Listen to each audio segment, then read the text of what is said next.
All right. Welcome, everybody. If you can hear me. Can you hear me? I think you can hear me. Check 1, 2, 3. We are live here at AJ Sports for another night of Kinfolk Switch with Fire and Ice. Love it. Love the Kinfolk folk for coming out. Post-July 4th weekend. Hope you all had a great break. I was on a cruise for a few days with the wifey poo. Take this other microphone. Check, check, check, check. Okay, good. Both mics are good. I may have a guest commentator, so it's going to be a fun night tonight. We got about 25 players or so here tonight. This is game one of Rounders. We got Michael Panther and Rios against a new player, Mrs. D-Mac, taking a shot. She's a beginner. She'll get it figured out, along with Jay Monty one time on the live stream here in the Cornhole Journey, AJ Sports. So I think they're getting their final warm-ups in. If you're kind of open tonight to have your stream open on your phone or your iPad, just keep us on the front burner, back burner of your life and watch some good, fun cornhole. Got some A players here. We got B, C, D. We got all types. It's going to be a fun, fun night watching cornhole. Our partner, Rick Ellis, not here. Duty calls. In and Out. In and Out Burger has called his name. He's playing that tournament tonight, the working tournament, working man's tournament. We've got to work, so just me tonight. I will not be playing. I'll just be doing some commentating. Plus, we've got a halftime game. It should be a lot of fun. We call it the 4-bag survivor. We've got 14 players signed up for that bad boy. 4 bags in court 9, you survive. Whatever bags go in the hole, you go to court 8. Throw 4 bags on one of the boards at court 8. Whatever bags or stay in the hole after you throw those bags, move on to court 7. As long as the bag's in the hole, by the end of that round, that bag survives for the next round. So you get down to you have no more bags. And you note as far as you go. I think we had one guy go from court 9 down to court 5 on his way to court 1. So, but I think court 5 won it last time. So you'd be surprised, after 4 or 5 rounds, it's hard to get every bag in the hole. If one goes off, it's a dead bag. It's gone. If it stays on the board after the 4th bag stone, that bag's gone. Only bags in the hole move on. So we call it the 4-bag survivor. Kind of a variation from the other games we do here at AJ's. We do pile-ups and wipeouts and knockouts, and there's aerial challenges, but we like to have fun at halftime. So 8-0 early lead here for Panther and Alfonso Rios. Alfonso with the white long-sleeve shirt on. Pours that one in the hole. Here's Mrs. D-Mac. Lets it fly. Oh! Right side. There he is. I'll be right back. I got a late comer. Mr. Julio just paid. I'll be right back. Hang on. Julio, come on, brother. Okay, let me do the $5 4-bag challenge too. The halftime game. 4-bag survivor. Remember you did it last time. You work your way down. All the bags that survive each round, you just keep going down the line. The last one that survives wins all the money. Let me get you in the bracket real quick here.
All right, I'm back.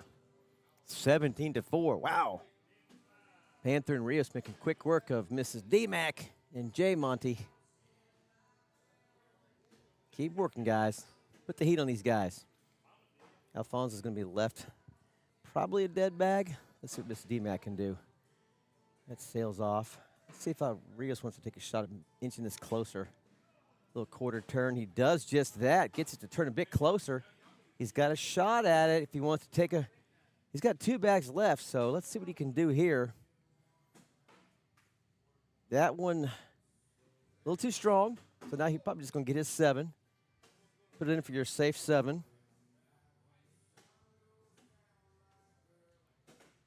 And that one, he gets one to fall, but the one in his hand just stays on the board. He was going for it. Were you going for it, Alfonso? He was going for it. Yeah, he was going for it. That's going to be ball game. Next up, Mr. D-Mac. Mr. D-Mac's going to join the fray on court number 1. Mr. D-Mac's Dana Mac's wife. And Alex Duran will go up against Frank R. and Miss Nikki Panther.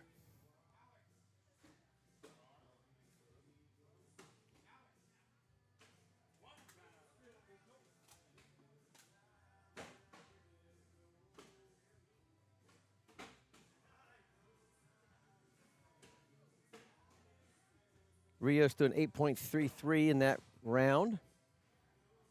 J Money one time with 8.33 as well. Early reports coming in. Pawpaw with 7.75. Michael Panther 7.0. Tyler Vasquez not throwing his best game. TV with a salty 5.75. Did you play with the opposite hand? What are you doing, bro? Did he play blindfolded? That dude's like an A player. He'll figure it out. He'll figure it out. So we ended up tonight with 26 players. Let's go. Good showing on a summer Monday night here in Dallas, Texas. If you're watching from anywhere around the world, we are located in Grand Prairie, Texas. Just in the middle. It's between Fort Worth and Dallas. Right near kind of near the Six Flags area, this location. Within a mile or two of the Six Flags area.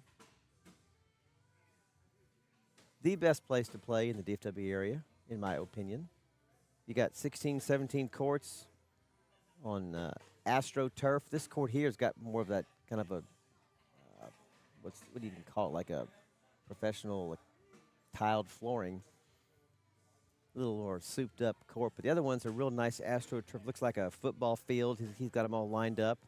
Like it's all the yardage markers in the room. So it's got a football field to it, but it's two different rooms partitioned by a wall with some windows in between the walls, so you can see through all 16 courts, 17 courts.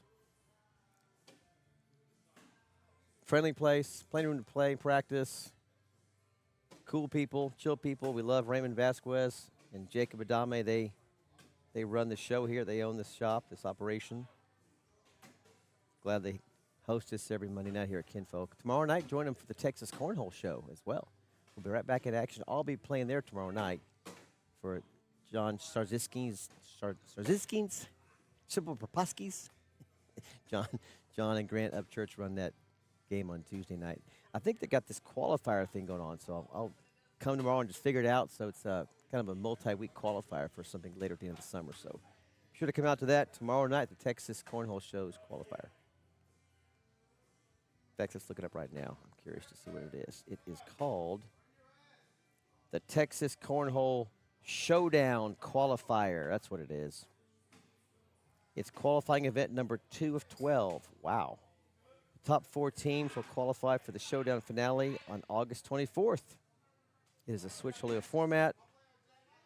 And more details coming soon on Facebook. So, yeah, it costs $25 tomorrow night right here, same place.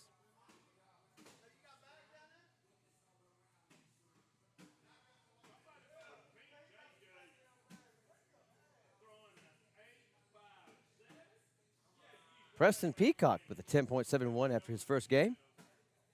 Let's go. Raymond Vasquez, the bounty. The bounty is on Raymond Vasquez again, and he's throwing fire early, 8.57. In fact, I got to make an announcement about that. Hang on, gang.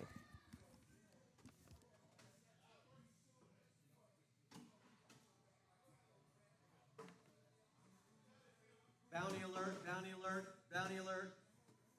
Back to back, it's Raymond Vasquez. He has a bounty that's had the second straight week, and he does not want to give it up, folks. He's doing 8.57 his first game.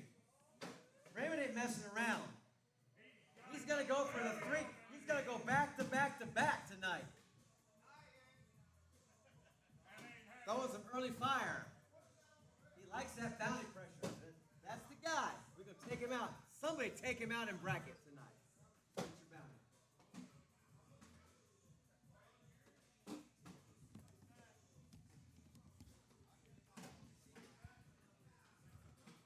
All right, that was fun.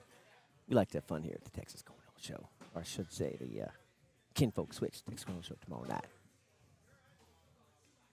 We're in Texas, but you got me. All right, Mr. D-Mac and Alex up 4-1 over Frank and Nikki. Is that camera? I got to look at something again. Give me just a second here. I may have to fix something here on our little switchy boo here.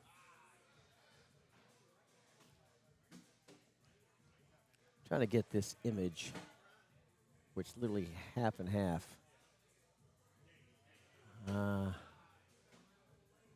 Yeah, that's me doing that movement here. I think it's pretty close.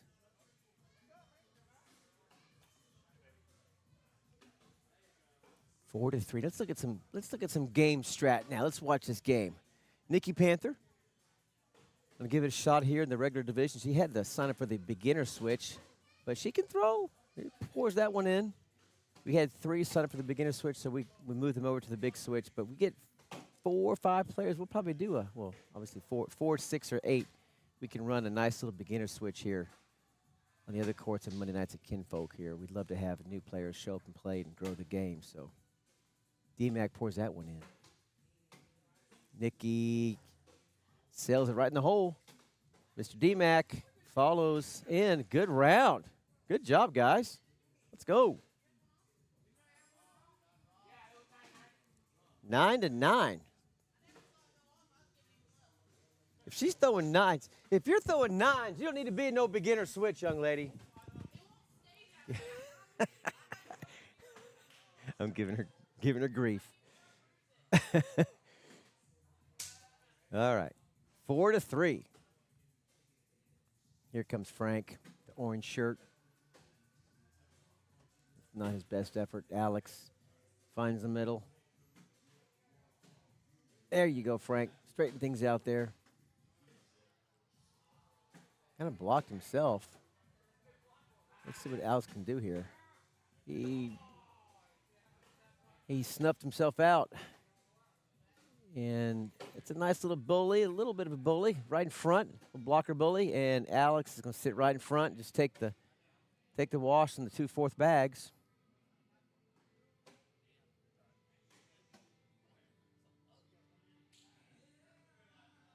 It's going to be 1 point for Alex.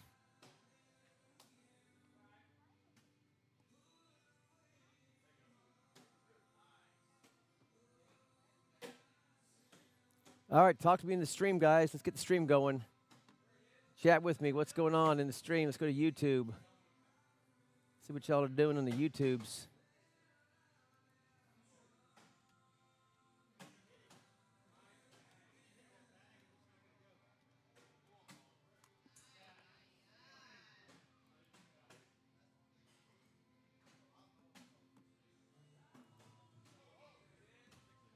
Ryder Miller, first in here. Thanks, Ryder. Thank you, sir. Thanks for watching tonight. Uh-oh, did I just mess this stream up? Hope I didn't just mess this up.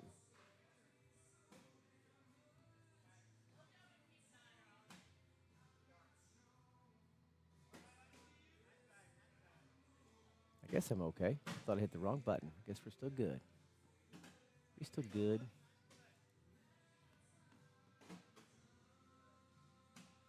There we go. There's the chat. Jennifer Stewart popping in. Hey there, Jennifer. Where are you watching from, Jennifer? Where are you watching from, Miss Stewart? Oh, my gosh. There's Alan watching from Gaylord, Michigan. Let's go.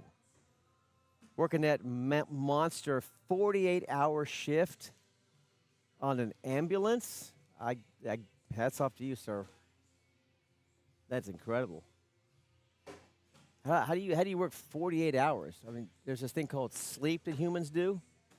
What do you not get the rest? Jennifer's watching from San Saba, Texas. All right, give me a city that's close to, Jennifer. I don't know where that's at. Where is San Saba? Like, give me the closest city I would recognize.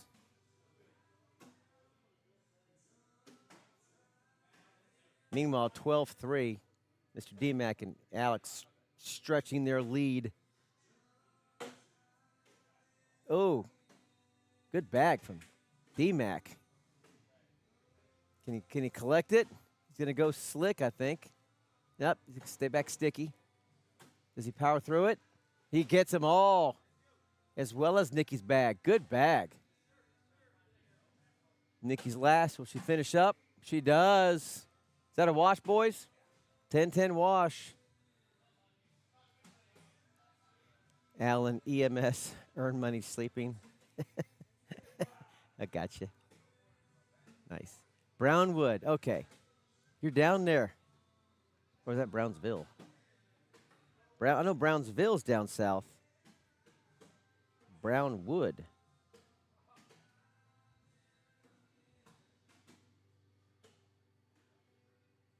Brownwood is, I'm looking right now, you got me curious now. Brownwood is, okay. All right, she's west central-ish Texas, west of Waco, maybe 100 miles or so. You're kind of there in the middle of, you're kind of southeast of Abilene and west of Waco. Yeah, Comanche area. I got you.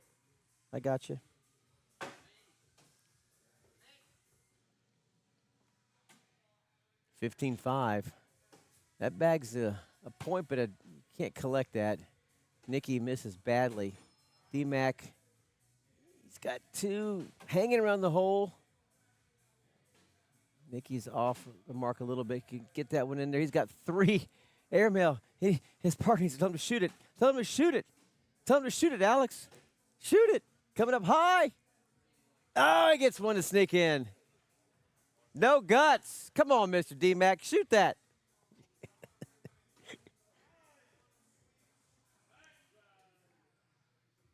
Yeah, Jennifer, right in the center of Central Texas, right? Yeah. Central Texas is where we're at. Yeah, it looks pretty much right in the middle of no major city, but right in the heart of Texas. Deep in the heart of Texas. Alex pours that one in. Frank got a higher throw. Throws that one slick. Sits right in front level 2 block. It's going to throw Alex off. Does throw Frank's bag off. Now that's not a bad bag. He's basically got 2.5 feet in the water. And Alex does the work for Frank, and Frank to finish up. Oh, he skips right over the hole. Alex knocks his own bag off. Both players with poor fourth bags. Come on, boys.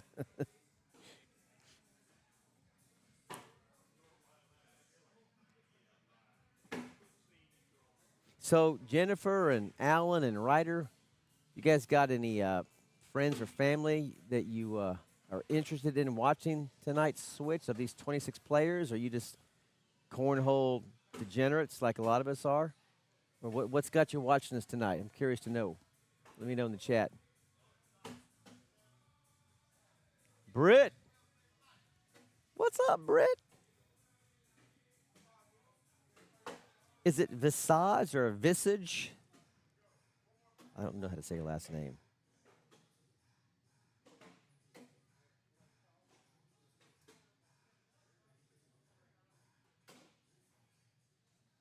Visage, Visage. I'm doing the calling tonight, Britt. I'm not playing. I'm just commentating. This is my night to run the show. I'll be playing.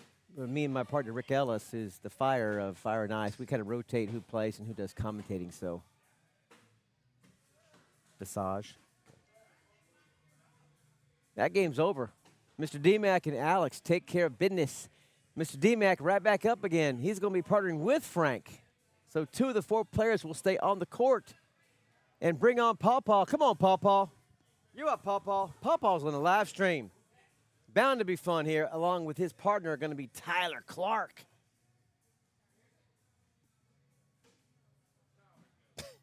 Alan, this is better than anything on TV. Well, I will try to entertain you, Alan.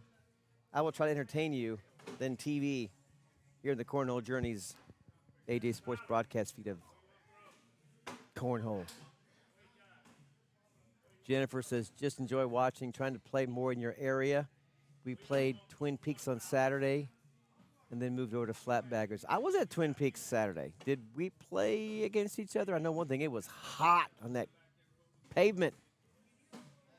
Jennifer's referring to Saturday afternoon at Twin Peaks. They're on like a tour.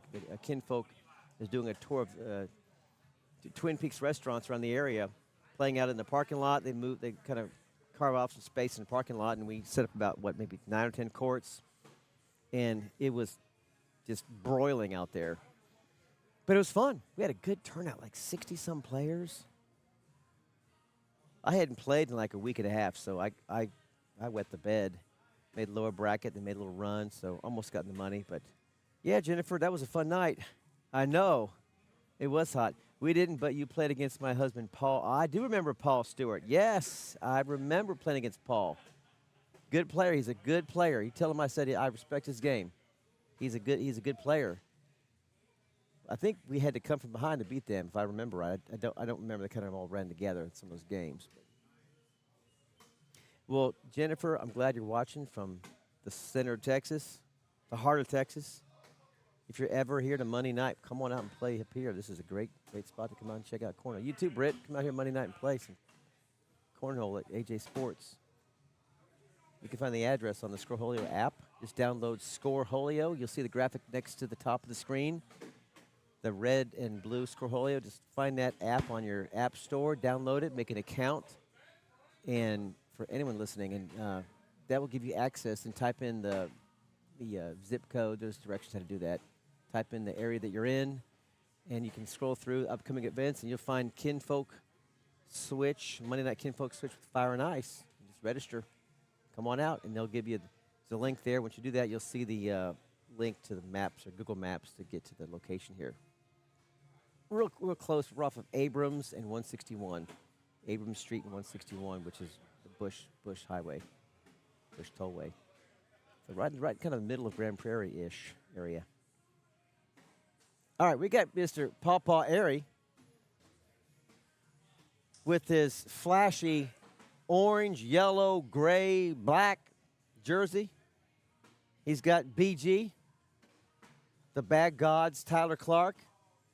They're going to spin it, and they're going to try to win it here against Frank R. And Mr. D-Mac, I think we are live. Here we go.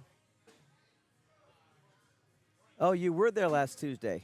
Oh, okay. I was probably on a cruise boat or something. I was probably out of town. I may have missed it. You'll be there Saturday as well. Awesome. Awesome. Good bag from Tyler. Good bag. Frank follows. Tyler's got a good throw. I'm about to be joined by one of the better players here in the room tonight. I've been opened up the mic to anyone who wants to pop on the stream. And please welcome to the broadcast now, Alfonso Rios. What's up, Alfonso? How we throwing them? Man, you're rolling those R's. Yeah, you Mexicans, you Hispanics, I got to give you your props, man. I lived in Spain for a year, so I learned the little Spanish. Rios. Cool. So, are you throwing some fire tonight? It's over an 8, but not something. Not great. Standards. Yeah. Well, between you, I think you and Tyler are probably two of the better better players here in tonight. So Didn't throw my Elvis bags the second game, but I mean that's no excuse. I pride I myself think, in throwing in yeah, anybody's bags. I'm at that place in my journey where I no longer try to make that excuse Yeah. either. Where Yeah. you should be able to throw any B player should be able to throw any bags in a switch and not bellyache. But if you're playing like a real serious game at like a TCL event or something or Yeah. SIG, and you're not throwing the bags you're comfortable with, that can affect. That's the problem. But tonight, you'll figure it out. You'll figure it out. Well, to be continued. I gotta go play. He up. He gone. He'll be in and out. He has good insights into the game, so he'll rejoin us. Yeah, I give the open invitation. Anybody who wants to come in and hop on, I got an extra mic here. They can come in and commentate and talk trash about their buddies here or give everybody some props. Push shot. Oh, no, he missed left. I guess he's trying to get around that. Maybe go over the top. I don't know. It was an interesting result. I'm not sure what he was trying to do there.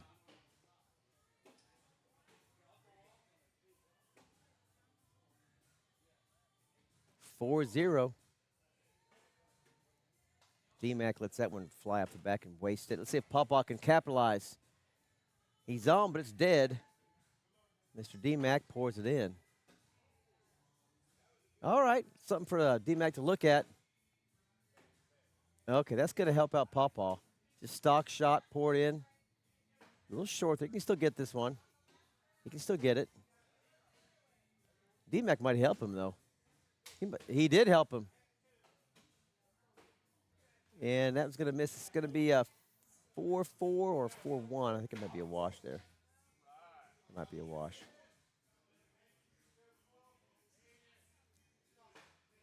The late fist pump, the late knuckles. All right.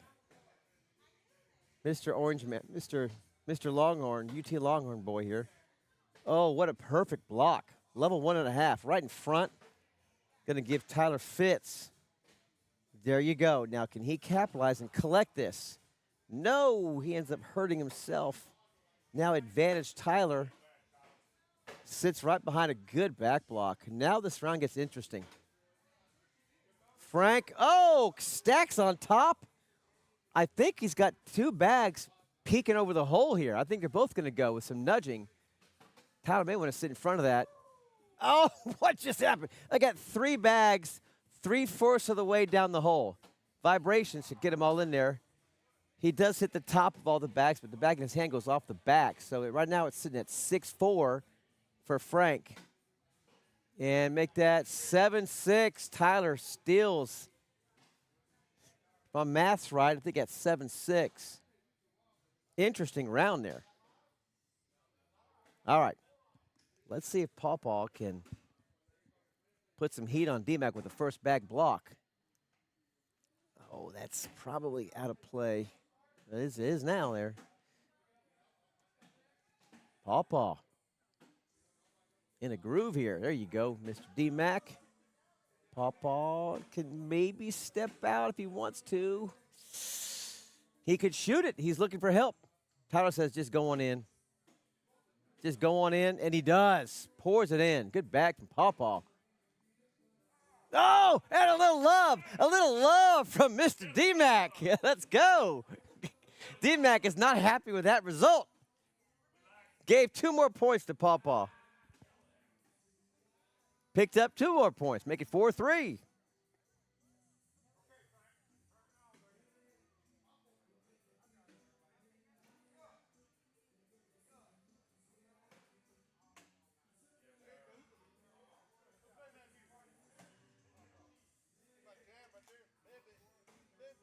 So, Alan, I'm curious. You're from Gaylord, Michigan.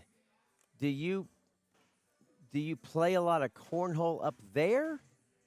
Or have you been here to Dallas and played some and heard about us through some event you went through here? Or what's your connection with Texas cornhole? Are you just find us Googling cornhole on YouTubes? Or because I've seen you in the chat before on other weeks. So I'm just curious.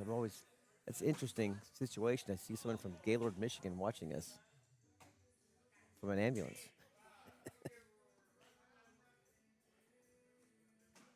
while he gives me an answer, let's check out some PPR real quickly here. Let's see who's doing what. Let's see where we're at.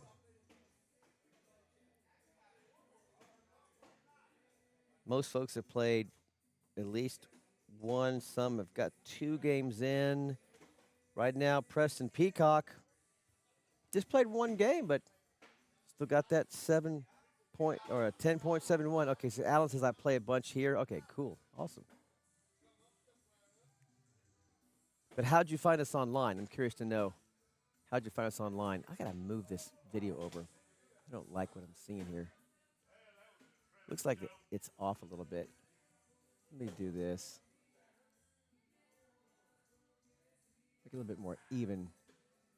There we go. That might be better. You might see the screen move just a second there. There you go. Rodney Franklin throwing a 9.4 after 1 game. Mr. DMAC with a 9.17. Michael Henson with a 9. Chris Cherry, the junior, the kid, he's throwing an 8.67. So Raymond Vasquez has cooled off a little bit. He's down to an 8.4. He's got the bounty on him tonight. Bounty means the team that knocks him out, whoever his partner is, in the bracket, that person who knocks Raymond out, who throws against him, gets a free entry to next week's switch.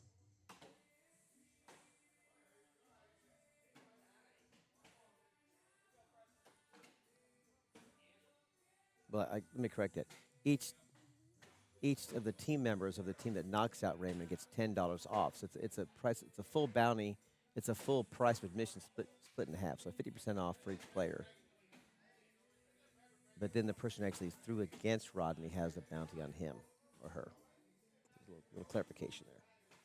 We want to reward both team members of the team that knocks out Raymond, so it's not like fighting to throw against him. So the two team members that beat Raymond will get the bounty money.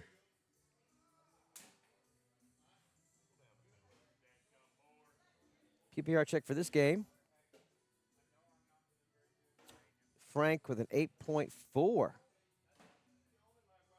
Tyler throwing a 7.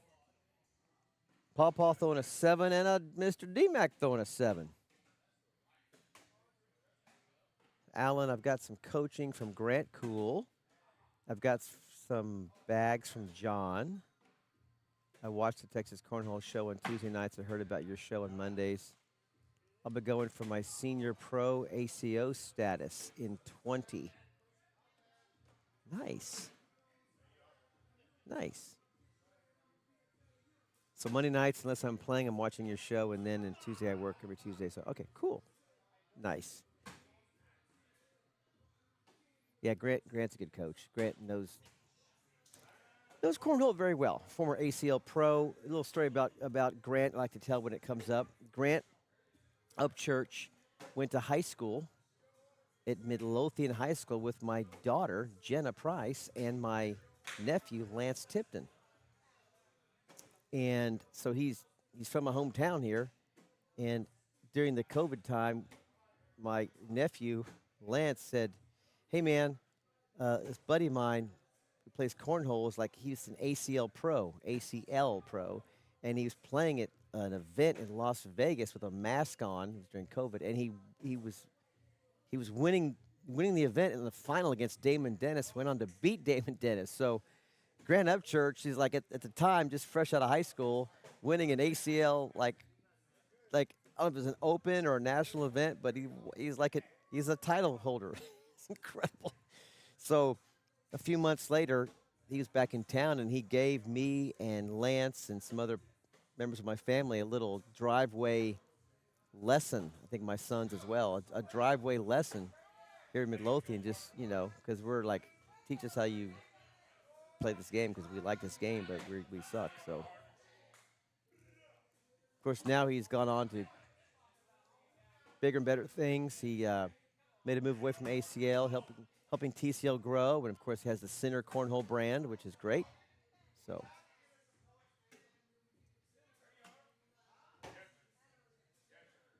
Alan says after his coaching, my PPR went up by 2 full points.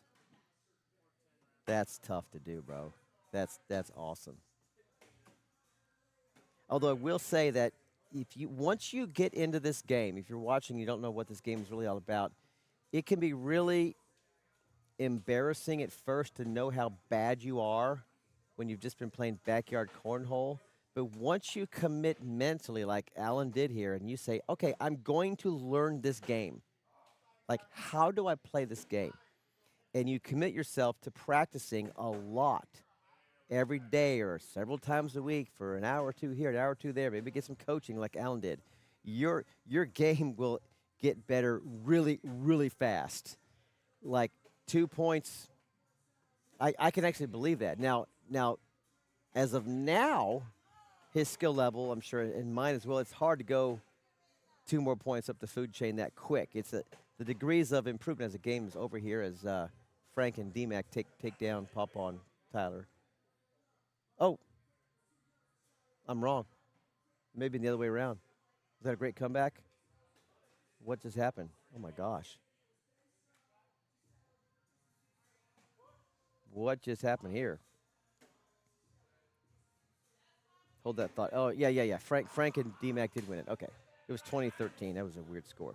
Yeah, so you can get better pretty quickly and get yourself out of that 4 or 5 PPR up to that 6.5, 7, 7.2, 7.3 pretty quickly as long as you commit to understanding strategy and getting a consistent throw that's somewhat flat, eventually very flat.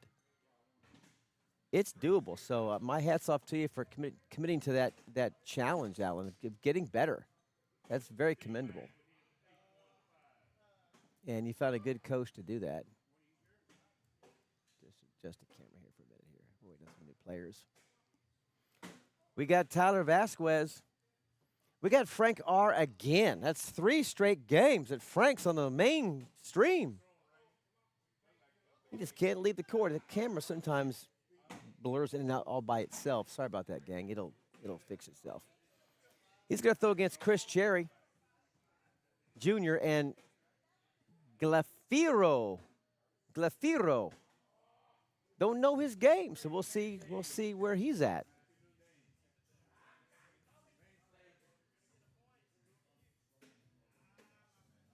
Alan. Okay. Yeah, you're a true newbie then, aren't you? Says he says I threw my first bags and got my first set of boards in August of 2023, so about 11 months ago. Played my first major in Toledo, Ohio, just in May, so just a few months ago. So yeah, I'm freaking addicted. Dude, that's where I was about in 2021. It was the same way. I'll tell you that story here in just a second. These guys get their warm-ups in. Oh, cool, you're coming to AJ's in April of next year for the ACO Major. Great, man, for sure. You're going to love it here. It's just a great location. So my cornhole journey began after years of playing backyard cornhole with my family and friends and my sons in particular. It was literally just like the weird bags in the hills of West Virginia in the summer of just the janky boards and just fun at picnics and parties, whatever. But then my son went to A&M and kind of was getting into cornhole and started kind of a cornhole club there, and actually got Logan Chamberlain interested in some kind of a backwards kind of way. He was part of that process before Logan was even doing anything. So, of course, Logan went on to become a great pro, top 10 pro in the world right now. But so my son got me into it, and he would kick my butt so bad. And my son-in-law, I think I lost maybe 15 straight games to these guys. It was horrible. And so off they go. In August, my son goes back to A&M for his sophomore or junior year, whatever. And Dustin, my son-in-law, goes back to Houston. Obviously, lives with my daughter in Houston. So they go back. They're gone. And I said, no more. This butt whooping is going to stop. I was just trash. And I just I must have thrown it every day. I got a set of boards. got some decent bags, and just throw. Like I asked my wife, I threw for hours every day. It felt like, and by the time my son came back from break in December to prepare for a big college tournament in Myrtle Beach, he couldn't beat me. Couldn't beat me anymore. It's it's a wrap. It's over. And since then, I just keep finding more ways to love this game and love the friends I've made and the new community and the chance for an old man like me who's now 55 to be actually competitive in a sport, a game/sport. Pretty cool. So, the ACL has good bags here, by the way. ACL has a phrase: anyone can play, anyone can win, and it's so true. Doesn't matter your gender, your age. I mean, there's a guy who's a quadriplegic who's an ACL pro in the in that league, Mr. Weber, Dayton or Damon Weber. So yeah, I'm with you, Alan. Stay committed. Keep throwing. Good set of boards in your driveway, your backyard, wherever you play. I know it's colder up there in the winters, but you got to get your throws in. You got to get your reps in. Don't let the winter slow you down. Yeah, you're 55 as well, so yeah, I'm with you. We're in the same spot. I think the old basketball and the racquetball, all those quick moving sports where my knees can handle it, kind of those games pass me by. Still like to play golf, but cornhole's my new jam. Now Tyler here, he's talking about Michigan. He's got Michigan Wolverine bags, Alan. If you look at those are blue and yellow, or you call it blue and gold there, whatever. But it's the Michigan colors, the Michigan logo, the Michigan name on there. So I don't know if he's from Michigan, but he is a diehard Michigan Wolverines fan. We've had several talks. I think he went to the national championship game a few months ago when they took it all down. So you should be rooting for Tyler tonight, there, Alan. That's your Wolverine buddy. Those are Wolverine bags that Frank and Tyler are throwing. That one finds the hole. All right, Glafiro throws a nice block. Frank's going to go right over the top. Airmail. Bang. Glafiro sends that one off. Another airmail coming. Oh, no. He hits his other bag and maybe a collect. Oh, no. Just lets it sit right in front. Got to collect that. Just kind of pull the string out just a little bit. When you go slick, you're tempted just to back off the speed. Just throw it higher. A high slick bag or just go sticky and just power through it. But either way, you got to take dead aim on those collects, guys. Either hit your spot or don't hit your spot. I mean, there's no need to try to help guide it. It's the same spot, middle of the board. And just tell yourself, if it goes, it goes. Don't force, like, this bag must hit that bag. Just pick a deep landing spot and see what happens. Chances are, if the bag in your hand hits anywhere in the middle of the board within a bag or two or on the bag and isn't off too much, it will collect it. Or at least push one of the two bags should go in. But if you try to get real guidey and just try to lead it to the hole, your arm tends to lock up and you just end up missing the spot altogether. So just take dead aim and accept the results, no matter what happens. Whether you get one in or both in or just sit up front, at least be committed to the decision. So on that bag that Glafiro threw, it looks like his body language told me he wasn't committed to the collect. 18-0. This game's going to be over in a big hurry. And you're looking at an A player right now in Tyler, and Chris is just out of sorts right now. He just owns the middle.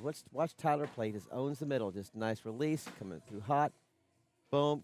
He doesn't mind putting in his opponent's bag. Takes his as well, and then it could be a four-bagger. That should end it. There you go. 12-9 ball game. Skunkarooski. All right. We are more than halfway through. We are 69% done with this 4 rounds. So we've got 2 in. A few with 3 games in. We'll be back with more cornhole We got Alex Duran and Michael Panther versus Chris Cherry, and Tyler again is going to be in the court. So don't go anywhere. Right back with more. Just a second.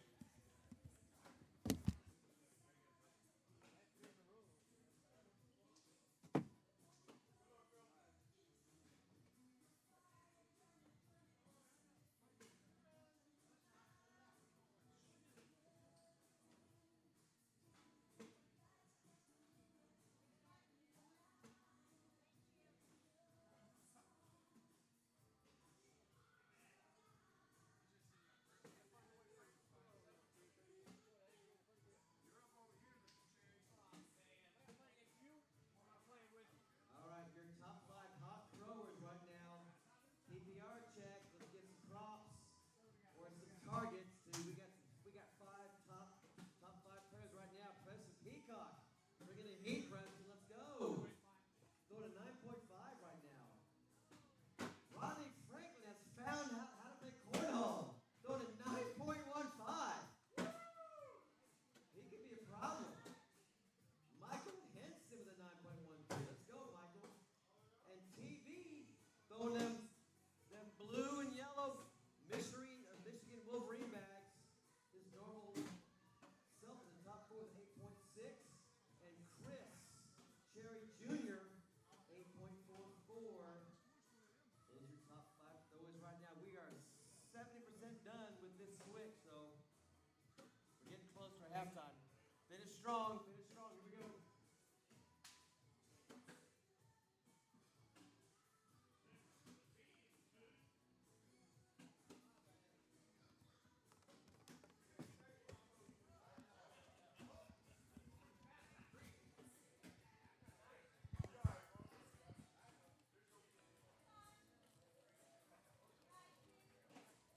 All right, these players are getting their warm-ups in. We've got Alex Duran and Michael Panther going up against Chris Cherry Sr. He's got a good partner in Tyler Vasquez. Huh? What's that, buddy? Senior citizen, he said. Are we live, Chris? Chris, are we live? Okay, we think we're live. We could be live here.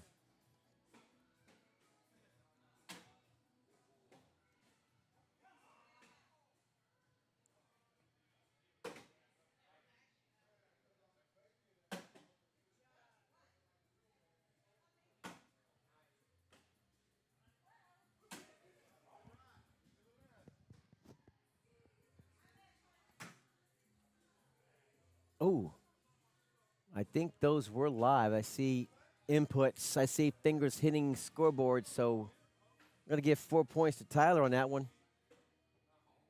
Nice finish. 10-6. Got some bumpers now, but got some help. We should see some high scores from here on out. Oh, Alex missed that one badly. Oh, Chris, a little bit too hot. One bag goes off the back. That one goes again. And Alex is going to let that sit right on the front. I think that could be it's either 5-5 or 5-2. It's a 5-5. All right, Tyler. Right center, finds it. Panther got his hands full against Mr. Vasquez. He follows suit. Tyler, 2 down, 2 to go. Panther front boards it. Tyler finds the middle. Watch where these guys are landing their bags, guys. Watch Tyler hits right where the top of that J is. Doink! Right in the middle or at the top of that J. And Panther's going to leave that one short. It's going to be, ooh, wow, 12-4. Just like that, it's going to be 12-0. The really good players will figure out the speed of the boards that they're on, the speed of their bags, and how they're throwing with those boards. And then what they'll do is they'll find that decent, typically a standard height. There's 2 ways to look at it. You could either change your height or change your landing spot.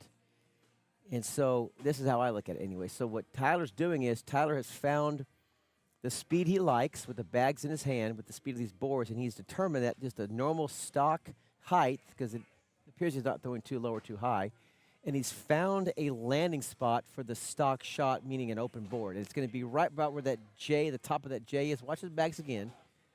Let's see if he just hits that top of that J where the dot is. That was a miss, and notice how it went off the back. He hit above the A, and it went right up the back. So now he's got a bit of a muddy board to work with, so until we get a clean board. So there's right at the top of the J. Tyler, that's going to be the bottom of the A, so you see it missed short right. He's going to step out and try to collect this. Why not rounders? He does get one to go in, one sails off. And then Panther kind of short arm that one, let it sit up top. So if you're new at the game, there's so many small nuances, and just find what works for your brain so you can just go on autopilot and just be a target thrower. Don't worry about your form too much. That's where I'm at in my journey, is just working on my form in practice and then set it and forget it. Just at this point, trust your form. It doesn't have to be pretty, but can you be consistent and hit the same landing spot on open boards? Now, let's say the board gets muddy like it is now. Then you have to adjust, sometimes ever so slightly, the height of your bag and the landing spot. That's the next level. And then the third level is then you're getting involved with cutting and reverse cutting, actually moving your bag left to right, right to left, ever so slightly by angling the bag. So, but your first rule of thumb, if you're a new player, is on a stock shot open board with a normal height, where's the best landing spot for this particular board and this particular bag? Typically, go ahead and throw sticky. You can throw the slow side. If you want to get good at the cornhole game, slick should only be used for when you have to, like a double bumper, and you can kind of snake it in because it's gonna have a lot of movement left and right, and it's gonna help itself go in without going off the back. But even then, you can throw a slick bag too fast, it burns right off the back. So the better players always throw an open board, bang, the slow side, and they're gonna go ahead and get that bag to push up the court, up the board, I should say. Whereas slick side, you can use slick to collect the bag if it's on level 2 or level 3. Level 1, I recommend just going sticky and just powering through it. But that's your main goal here, to get that spot, right? And then everything else adjusts from that, from your stock height, your stock landing spot. Good level 1 block by Cherry. That's what Chris does here. That one misses completely off the right, and that's going to be a little bumper. Now here, you probably just go stay sticky. Now, if you're Chris, I would just probably go stick and push through it. You could have gone slick. That's right there. That would have gone in if it was slick, but I don't mind it. But that's what can happen. You got all those bags are sticky side. Nothing's going to fall. That's the downside of throwing sticky when you got double bumpers. You can kind of, things just kind of lock up. So that was a quick game. Chris Cherry and Tyler Vasquez take care of the other two, Alex and Panther. If you're in the chat and thoughts and comments, give me your theory on how you approach the game in terms of what you're thinking about, your decision making when you're throwing bags. If it differs from my theory, I'm open to learning from you, or maybe we can have a little chat about it and figure out what works best for the world in general. But let's figure out your thoughts as well. How do you think and approach your decision making when you're throwing bags? Let's throw in the chat here as we prepare for another game. Paul and Bobby McCree against Alex and Jay Monty one time. Coming up next in the live stream.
65% done.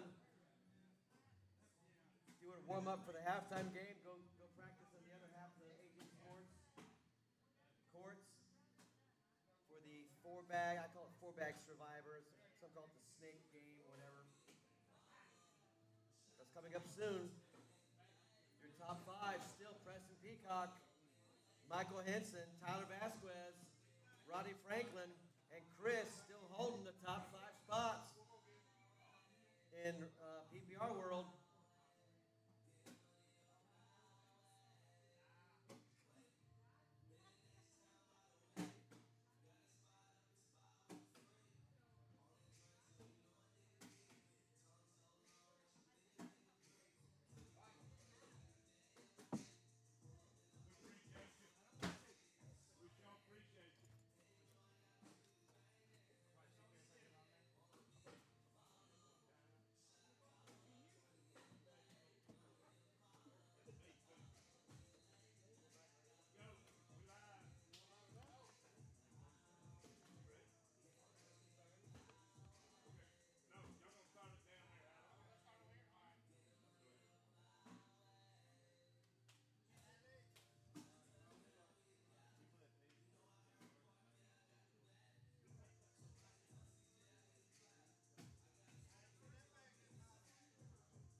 Yes, we do.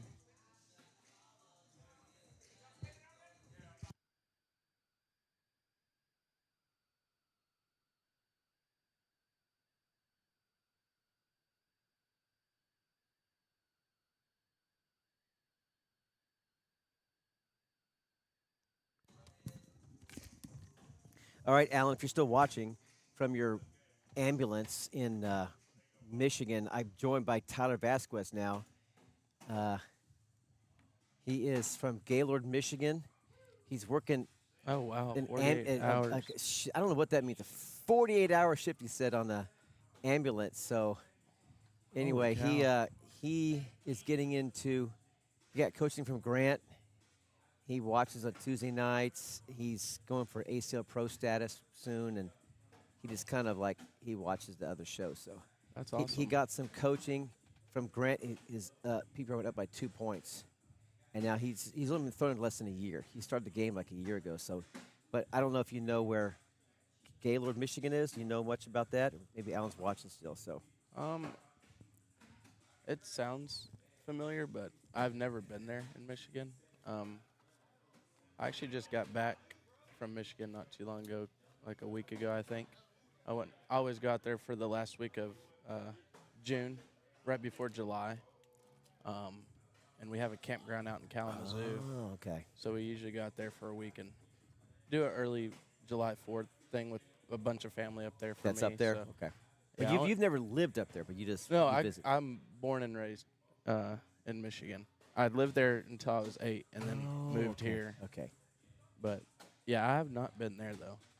All right, Alan says, make sure I hit my landing spot. Because I was talking about like strategy, because I'll talk about you in just a second. Yeah. Make sure I hit my landing spot, get my first bag sticky side in the hole, and then see what my opponent does. If they miss, then I try to go in the hole, then maybe third bag blocker. Okay, so I'm gonna get Tyler up to speed, Alan, on what I just talked about, because he's responding to you. So Tyler, in the last game, I was talking about your throw, Yeah. and I told the viewers, I said, watch what Tyler does. Tyler lands, you were landing right above the top of the J, like where the dot was. 'Cause that was you. I said, you look at the stickiness of the bag, you look at the boards, and you judge quickly, like, where do I want this bag to land? And you were just bang, bang, bang. And when you were off, you would definitely be off. So For I sure. said, Tyler probably finds that spot, like on an open board, on a stock shot, where is my target, and that's it. So Absolutely. is that what you do? So, okay, and he's correct about Grant coaching, and he's taught me skinny boards. Yeah. And so, like, Yeah. that's what helps me pick out my spot on the board where to land because, I mean, Grant will even tell you, like, if you throw on skinny boards and you throw 12s on a skinny board, you have you should have no problem going to a normal board Yeah. and throwing a 12. But Okay. landing for sure, that helped me with my landing spots, and on a skinny board that is. On the skinnies? Yeah. So, yeah, throwing on skinny boards definitely helped me pick my mark down the middle of the board. So if I wanted to throw a block or things like that, You'll throw it just a little bit shorter? correct. Yeah. And these boards will help. These boards actually help me with if I'm stepping out, going slick side, trying to collect a bag. Yeah. On my side of the board, that is. I mean, those arrows, like the one right above the A, Yes. like if you had a bag right there, it helps you perfectly on It where does. to It locate. sure does. It's kind of like a bowling lane. Like you just know your mark and just you hit it. Hopefully, But yeah, those arrows definitely help me. On this particular court one. Yes. Yeah. Yeah. Those who are watching on here, that's the only boards that look like that with that design in this entire room. There may be one other set, but I think that's the only ones that look. Keep practicing. that. Hey, Al. Oh, there you go. Keep practicing on skinny boards because that will definitely not only up your PPR, but it'll make you very consistent pretty fast. And it doesn't. It shouldn't matter what bags you throw on a skinny board because obviously you're just going in the hole. I mean, you can practice your blocks on a skinny board for sure. That comes to touch as well. Grant also told me that as well as touch, like how hard your release point, the arc you're putting on the bag, and that's something Grant's really. I mean, just in his game alone, he's really good at is touch, and you can see it. He taught me, he said, you want to get good, he says, put a bag at level 7, a bag at level like 4, and a bag at level 1, and try to And throw bags. stay in between. Try to throw bags like hopscotch in between Exactly. them. How to land them, Yeah. like to land them there. Like that is some serious touch. And that's touch. That's literally all that is touch. And I've tried it, and it's like it got uncomfortable for me. That type of touch was just way too much, like for me. Yeah. Because yeah. I mean, at our level now and You're an A player, obviously. elite. Yeah. So You're elite yeah, now or yeah. A? You're I've elite? been Okay. elite since last Sig Okay. 2. But like in our division, our PPRs are so high, so it's more of like let's just get in hole, see who misses first, and a step out here and there, collect. Yeah. And it's more of just being consistent, obviously, because the more consistent you are, the higher you are, and the further you are going to go in this game. I was listening to Vanessa Fillingham Yeah. do a little rant on Facebook, and she's such a good player, but she's playing so good and still losing. She was just like, what do you do? And she said something like, she said the game is evolving so much that it's Absolutely. getting close to perfection as the standard. Yeah. What do you think about that comment that I she mean, made? I Like you have to throw pretty much high 11s, 12s to at the pro level to actually win. yeah, no, I completely agree with that. I mean, you see it in TCL too. I mean, you can just go by whatever. You can go by the leagues. I mean, if you think about it, and this is just TCL alone. I don't know how. I'm not into ACL very much. I mean, I do pay attention here and there about Yeah. the top dogs, but TCL.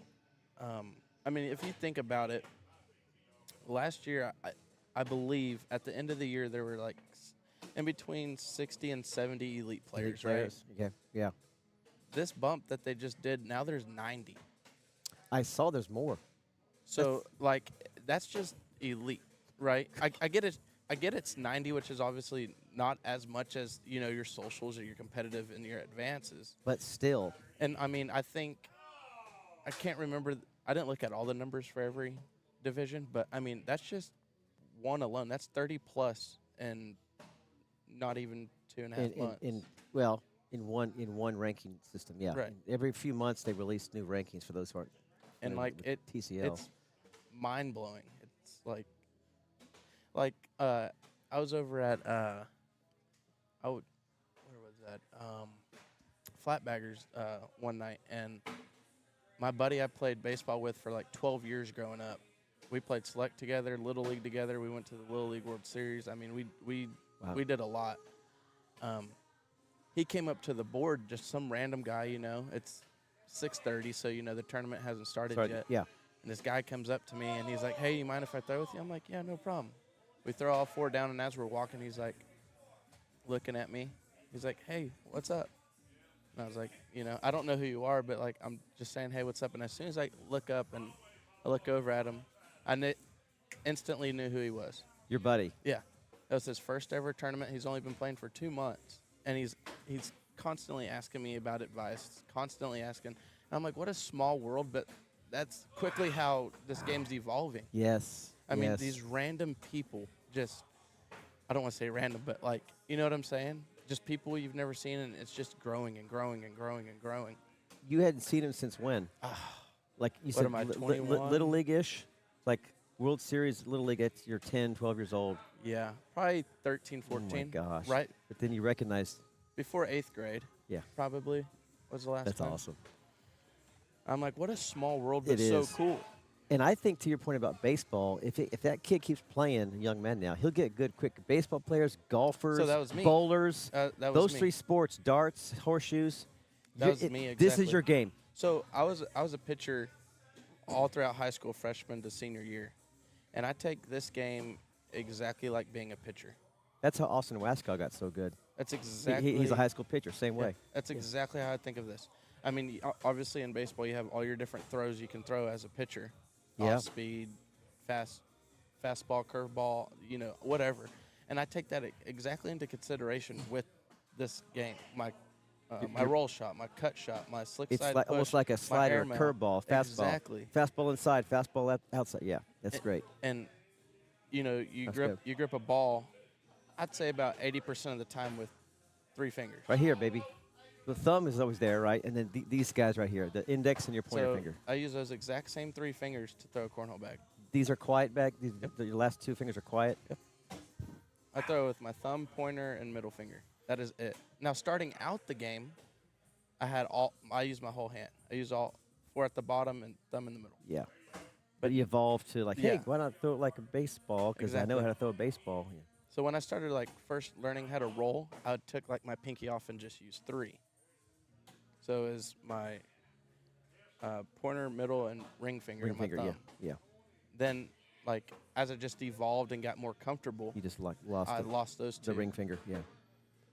So Well, that's one less variable that can mess up your swing. I Is know. one way to look at it. For me, because I'm a big golfer, high school golf team, worked at a golf course, been golfing recreationally for 30-plus years, was down to a single handicap for a while. I know the game of golf very well. I'm an addict until this game came in play. So I look at it like you do, but with golf. So for me, it's a cut shot, a draw, a big fade, a small fade. So I'm All looking of at, I'm even how I release it. I'm looking at like I'm doing a little pitch or just a nice little 9-iron. Just I want a straight shot, a slight draw, a slight fade. So, and it releases how I differently. So if you'll see me throw lately, I'm trying to throw like flat would be like this. Keep my fingers pointed this way. If I want to do a fade, I'm actually going to be I go like this. the tilt of the bag. If I want to roll, I'm going like a rooster tail. So I'm just doing a Okay. release right here, just a slight small thing. The last 3 weeks, so I'm trying to develop my game where I have a bit more controllable action left to right to catch up with the A players and elite players because I'm not there yet. But I know to get to that level, I'm gonna have to start controlling this better as opposed to just being down the middle and not being very consistent. So whether you're a baseball player or golf or whatever you do, I know Deb Odom was a big horseshoe player. Now she used that to be a great ACL pro. So find something that you can relate to adapt to this game. You'll get good quick. But to Tyler's point, skinny boards, a lot of reps, consistency. Get a flat bag, obviously, as soon as you can, and your game's gonna go. Just gonna skyrocket. And really quick.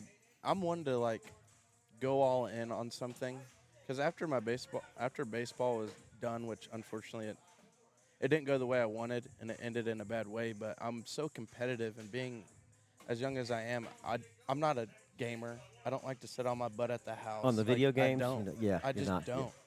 And I'm competitive, and I like to strive for something and just go for it and go all in on it. Yeah. And when I found this, I just finished my 3rd full season at TCL. But just wanting to get good at something, and I'm glad I found this, and I've just stuck with it.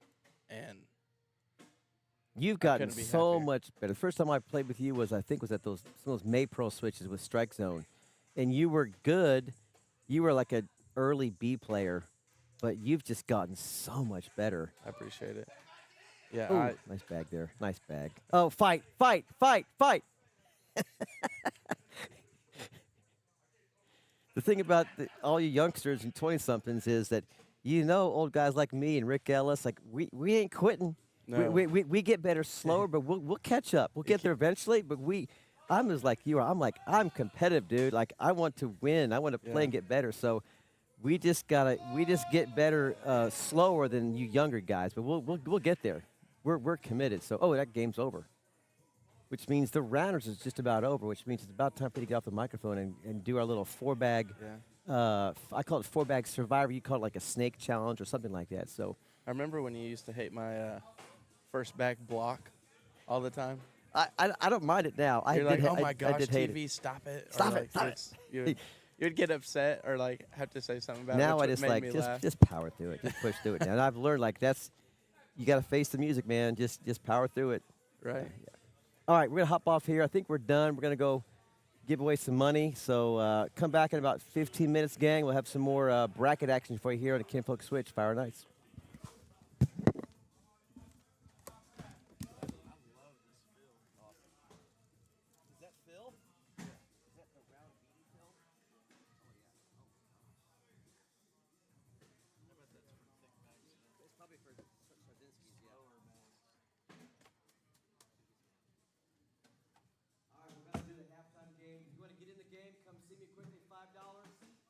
Come see me real quickly. We'll get you on the list. I got 14, I think, players in there now, so about $70. I think the math's right there.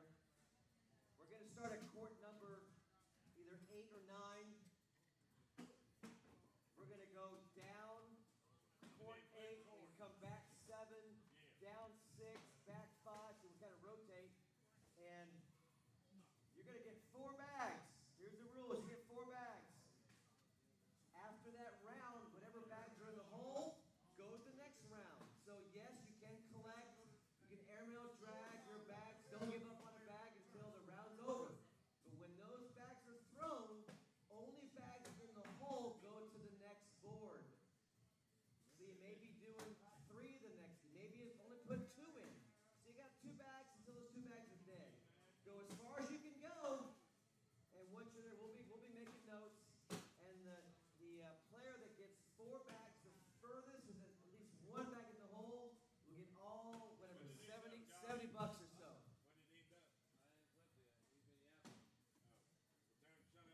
All right, let's flip it.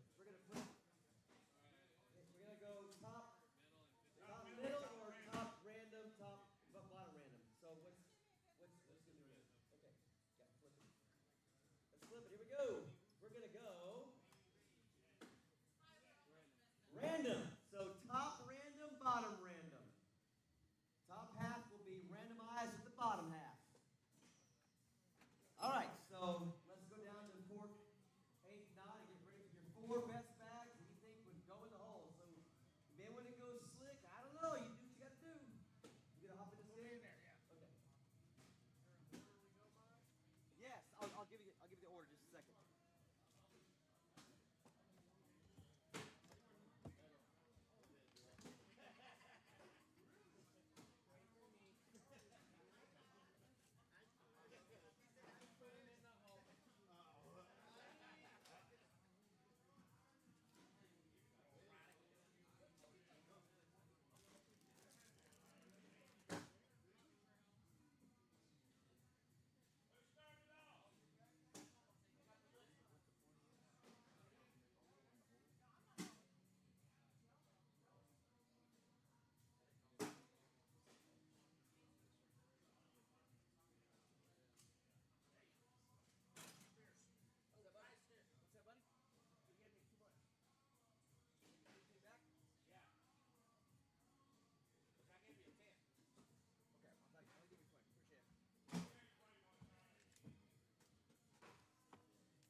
list go?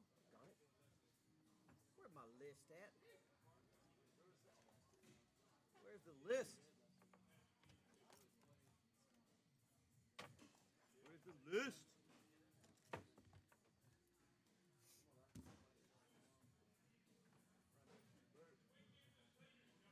I'm looking for the list.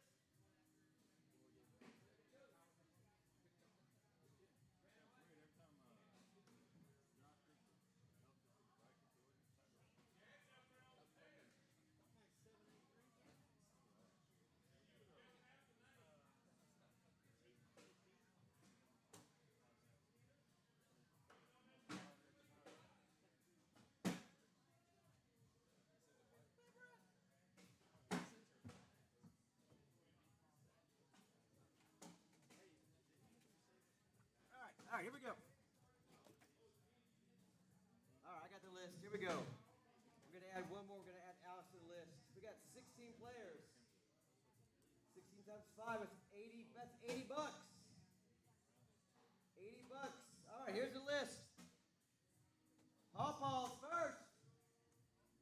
First three, Paw, Mandy, TB, Tyler Vasquez. Paw, Mandy, and then Tyler B. And I'll walk down there and we'll get off the microphone here. There you go, Papa. That's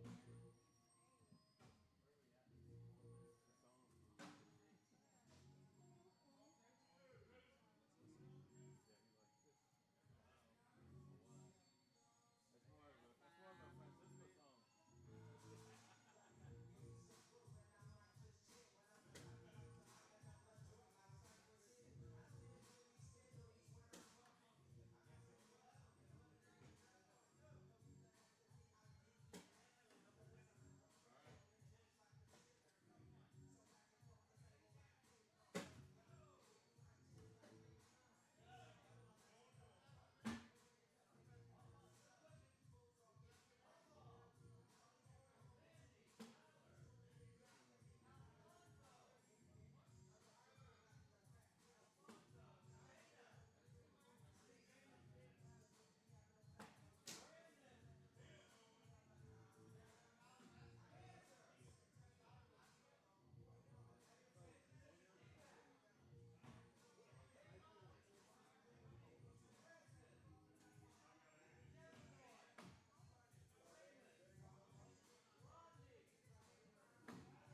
with these Big D bags, you get to keep that set of bags plus another set for your partner. So keep the bags you win with, pick another set, split them up. So it's John Trzynski's Big D Challenge. So think about it. It's an option for you here at AJ Sports. Enjoy the bracket. Let's play some cornhole.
Brandon Hiles. Brandon Hiles. Yeah, right there. The white shirt.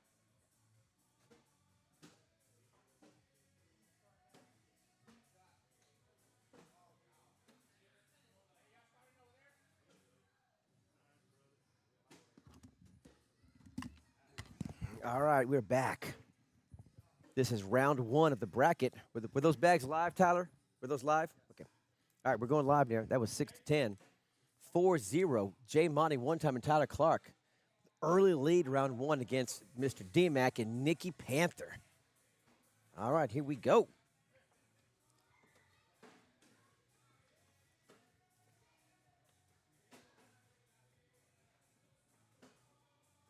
Good, nice little toe in the water block there.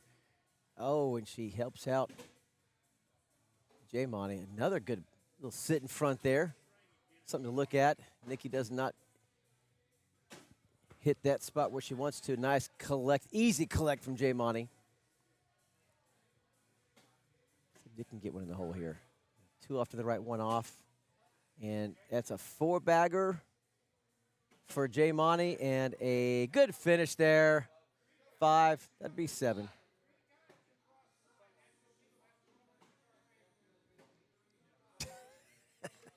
He's talking trash about someone crossing the line. That's just disrespect.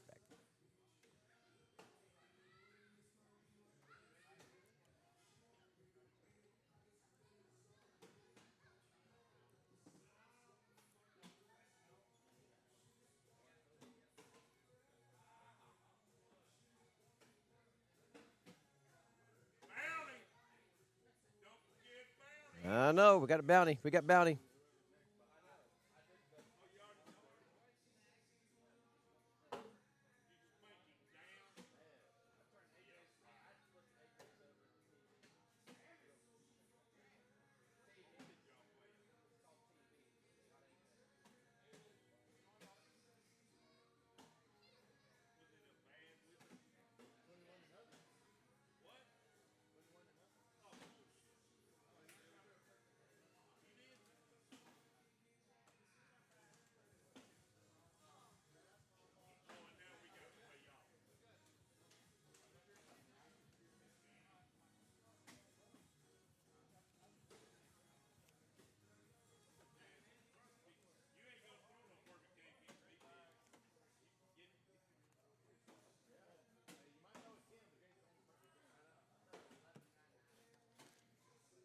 $12-0. Quick jump in front for Tyler and Jay Monty.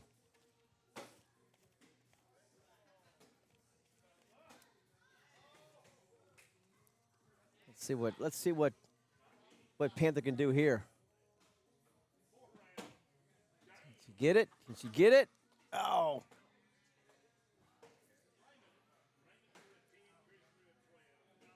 And a few more points. 2 more for Jay Monty.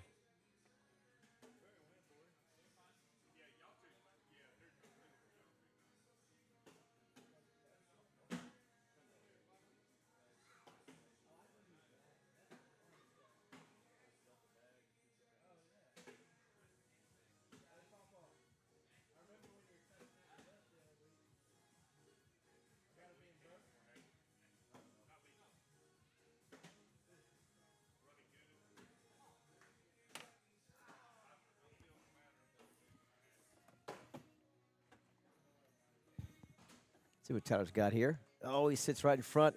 Gives something for Mr. D to look at. What you got, Mr. D Mac? Oh, it didn't get enough muscle on it.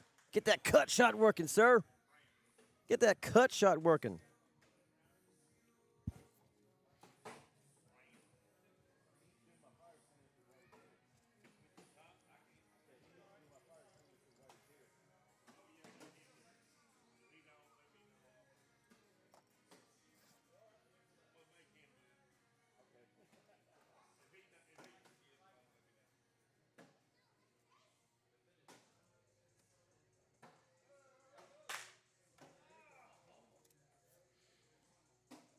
$19-0. Real quick here.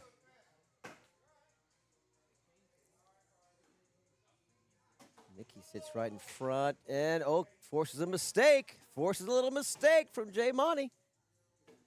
Let's see if Nikki can collect this bag and not put Jay Monty's in. Oh, good bag. Stole 2 more points from that round that she would otherwise not have had.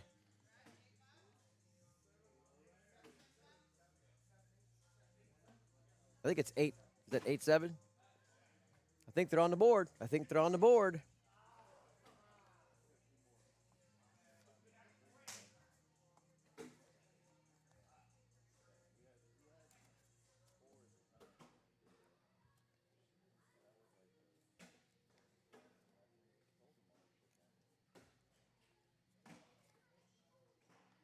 They got one, 19-1.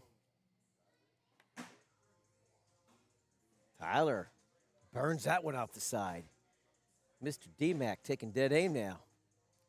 Look at it. Oh, he throws it off and sends another bag off the back as well. Tyler finds that bumper and misses left. See if D-Mac can push through this. Oh, everything's just off just a little bit.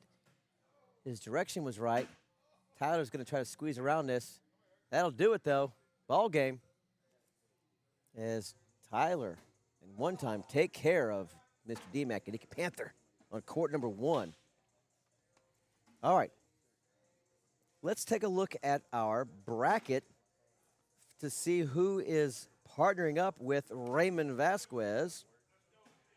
Because there's a bounty on Raymond Vasquez's head. Let's see. Bracket is Raymond, Vasquez, and Aiden. Aiden, Pajama Boy. Aiden, Pajama Boy.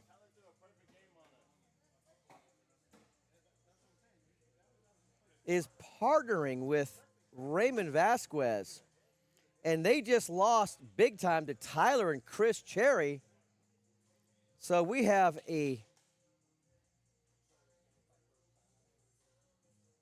already a team ready to take out Raymond. Bounty alert, bounty alert, bounty alert. Raymond Vasquez is in the loser's bracket with Aiden Pajama Boy. They're going to face the loser of game number 6, which is going to be Preston Peacock and Glafiro E versus J Monty one time and Tyler, if this game ends up like it might here on court number 1. So Raymond's got some work to do. He's got to run the table. He's got to run the loser's bracket table, boys and girls. Or else his bounty gets passed on and he gets dethroned.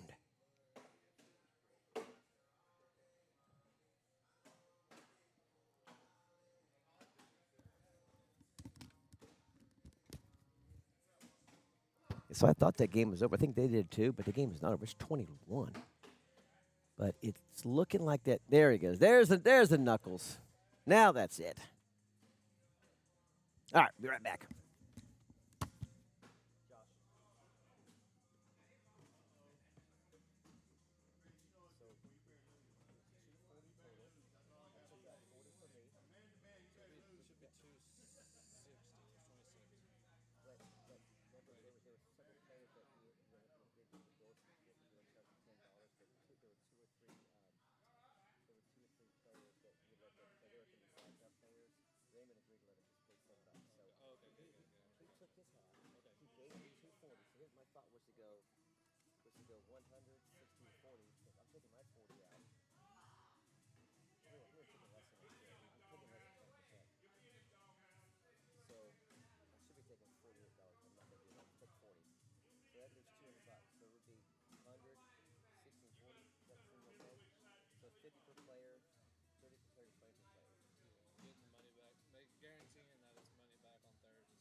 So I'm just getting the math right here. So 50 and 50. That's first place, and then 60 would be 30 and 30. Which I might go 10. You would have to go. Yeah. I bring my own change to do this. There's 20 and 20. 40.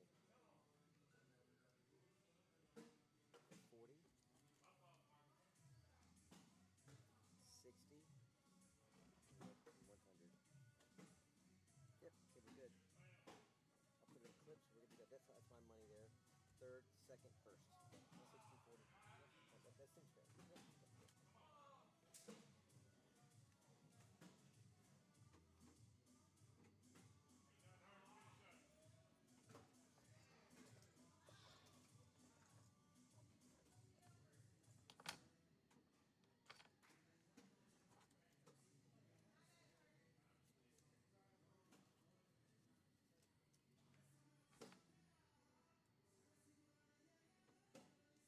Josh, can you populate court one?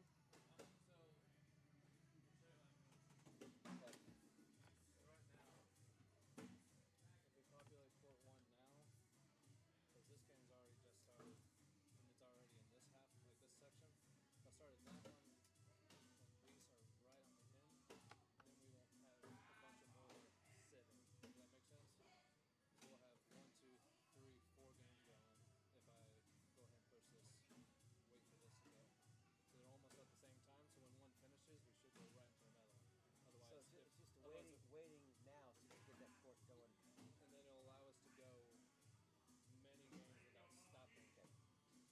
So like a less than 5, probably like a 3-minute breakdown. Yeah, Those games where they're at, will end up saving probably 20 plus minutes overall if we have everything. Well, because we would have game 1, we'd have this game's already started on that side. Then we'll have 3 others going on that side. And then once that's done, then now we have these going and these going, and all these are now going to be populated. So it's trying to get as many games populated as possible. How do you pause foot one? It was automatically. It was automatic. Yeah, I already had it. And then whenever you pause it, or when you hit play again, it won't advance it. But you unpause it now, so it's ready. Yeah. It's ready So to now populate. at the force. Ready to populate. Yeah. Now it's time to force it. Oh, you have to force it now? Well, if it's unpaused, it means it's just add the court. Right. So I had it paused originally, and then I hit. Oh, once the game started, then you Yeah. So once, if this is paused and a game finishes on it and nothing populates, it won't automatically populate. So the next one, if you have, does that make sense? So now it, So I need to keep track of that on my phone, on my iPad. I should keep track of it. You can make him heel over, man. Don't do that, TV. You ain't gonna make it to the next round.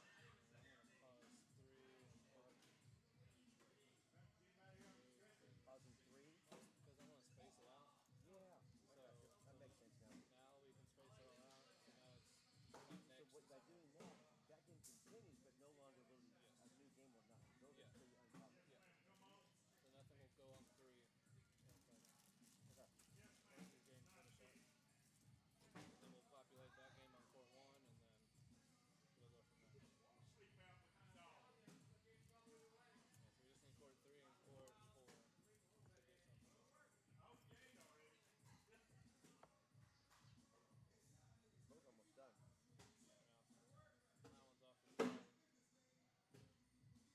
Like this, we just need to flip the slip down and push through it. Never mind. Yeah. Now we got it.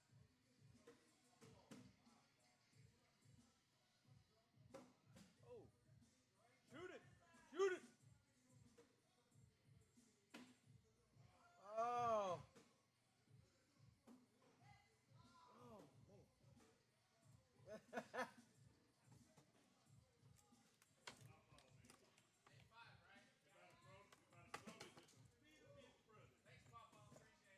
Appreciate it. Appreciate it.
right.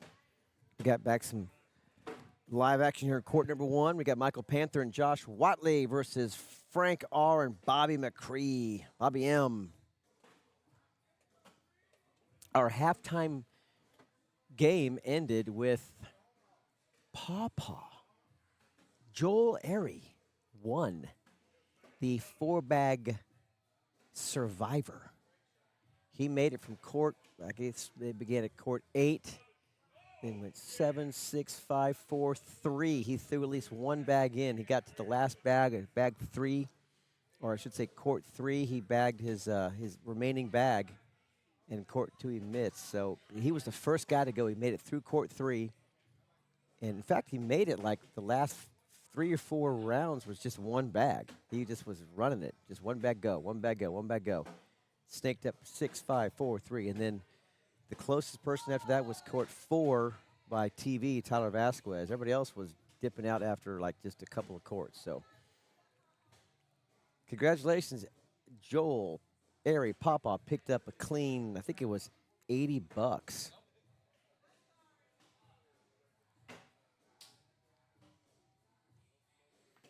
All right, this game here is a winner's bracket game.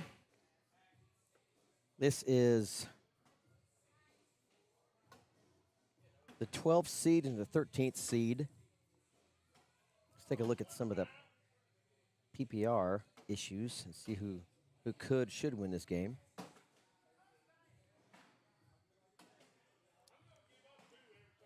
$57 and $60 for Josh. That's a 117.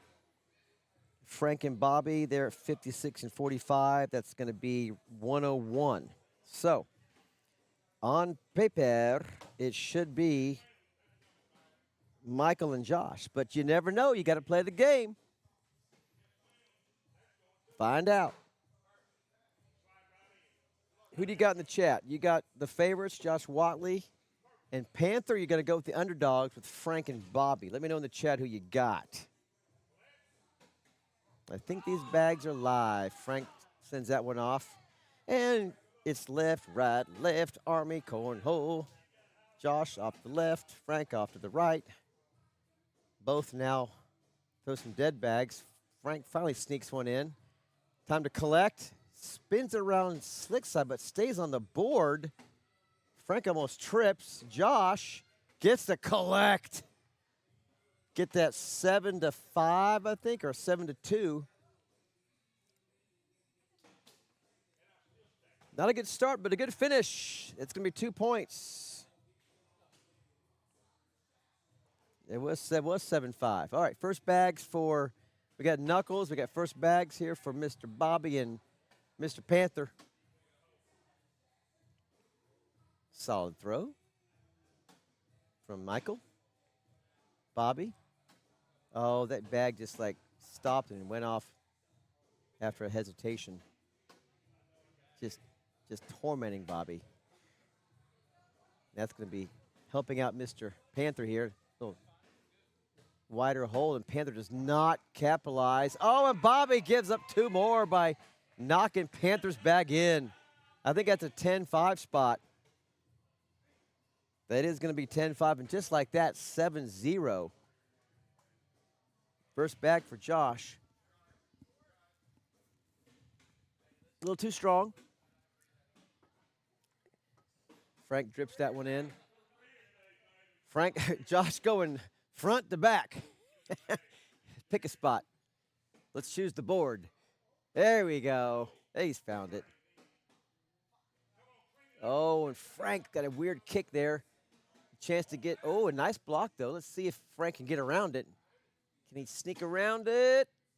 He does. Goes slick side, fist pump, gets it. But Josh has got to get his head out of his rear end. He goes deep, then he goes short. He's shaking his head. I got to call it like I see it, buddy. Hey, Josh will figure it out, though. Josh is, of the 4 players here, he's got the highest SBR, so he'll figure it out. But right now they're holding a 7-4 lead. Good bag, Mr. Panther. Bobby sends that one to dead bag territory. Panthers got some bumpers now, got something to work with. Does knock off Bobby's bag. Does he go through it? Sit in front. What you got? Panther! Oh, I think he tried to airmail it. I think he tried to go over the top. Why not? It's a Monday night. We're having fun at the Switch. It's Kinfolk Cornhole. Go for it. 11-4. Still picking up points there. Here's Frank. How that did not go in, I don't know. Good bag by Watley. Frank sends that one down the middle. That's going to park right there. Makes step out for Josh. He's got some help here. He can still get 7. And it sits up, but he's going to sit right in front for someone or for something for Frank to look at. He's going to step out a little bit. I may have to adjust that camera a second, guys, after he throws his bag. Let's see what we got in. Oh, he misses it. Sends it sailing off the back. Let's try give you a little bit more space to work with here. That's me doing some camera moves here. All right. That may be a little bit better. We'll see. All right, a 15-4 commanding lead. Panther front boards it. Bobby now a chance to pick up some points. To cut into this 11-point deficit. Panther says, I'll take one back. Bobby's off the back. Panther peeking off the back. Bobby finds it. Panther, yep. And Bobby, it just parks. Just a little bit too high. We landed it too short. Gets the 1 point. And that round's going to end up being, I think, 2 more for Josh and Panther. Josh finding that stroke. Frank, not there yet. Josh now got 2 in a row. This could help. Just a little bumper, a little bump. Oh! Did that go in? That was deep.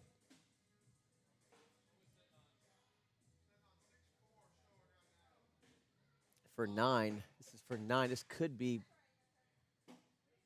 ball game if he gets. Oh, that's not bad. Not bad. So 7-4. And he knocks it in and make it 10-4. Or 9-4. 5 points. That puts you past 21. That means this game's over. This game is over.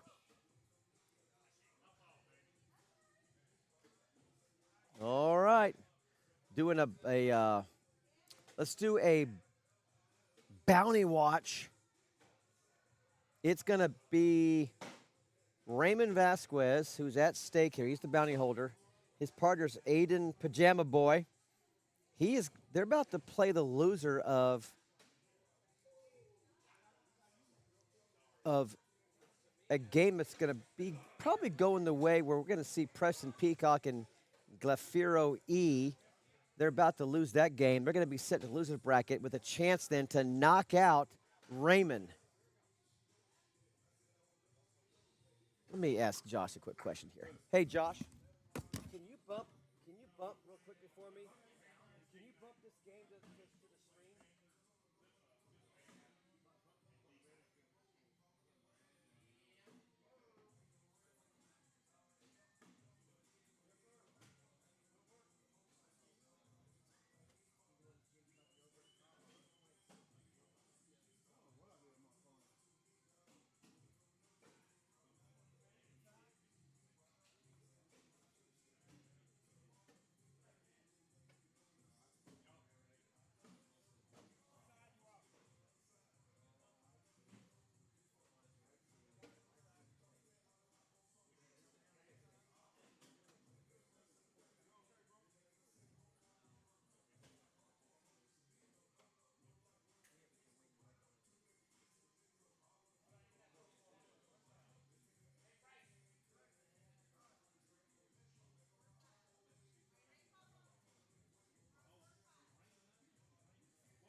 bags. You did? What are you throwing? ACO dudes. Okay, I'll keep an. So you guys are okay. I'll keep an eye on that.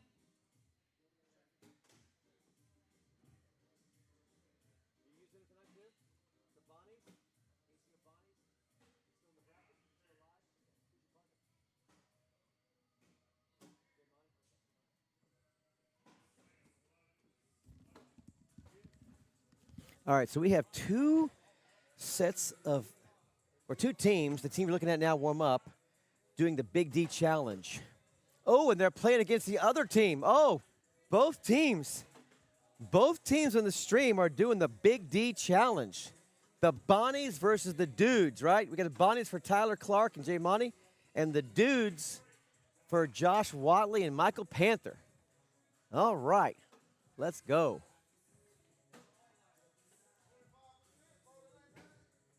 I'm going to fix this screen just a little bit more.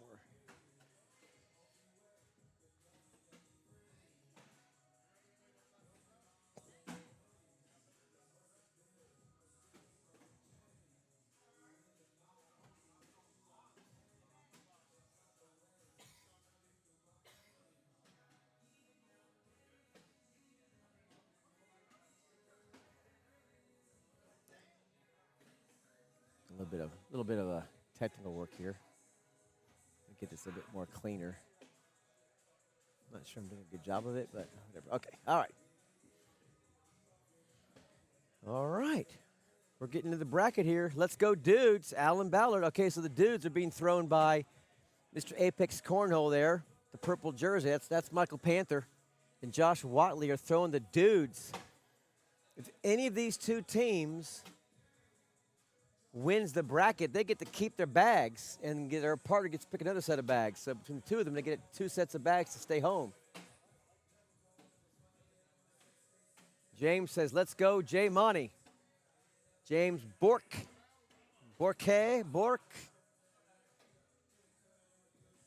Jay Monty's throwing the Bonnies with his partner, Tyler Clark. He's wearing the BG jersey.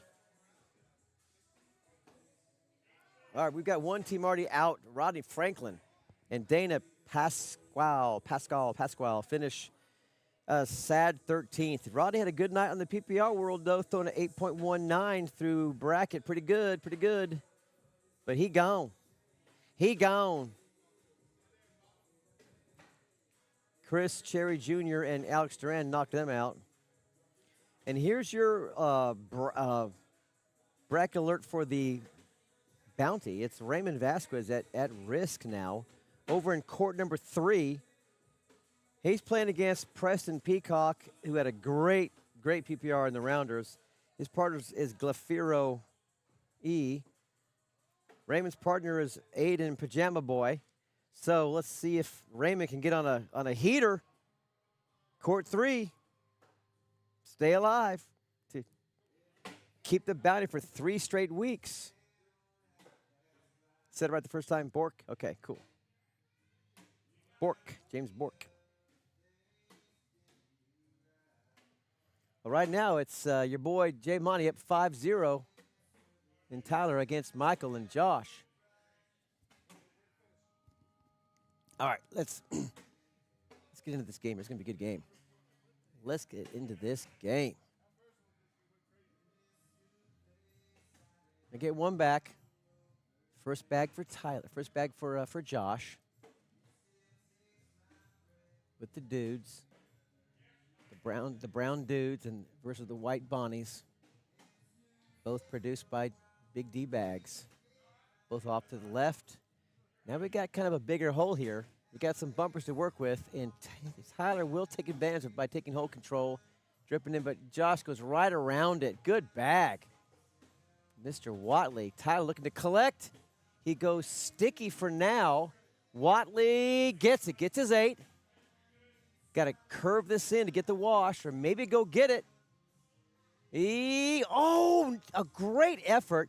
That's a bag where you hit your spot, but the beads just didn't cooperate. So Tyler's shaking his head, but it's a really good throw. He can't get upset about that because he just got to hit your spot and see what happens. So unfortunate it stayed on the board, but It's 2 more for Josh and Michael. Cut the lead to 5-3. There's a nice block in front.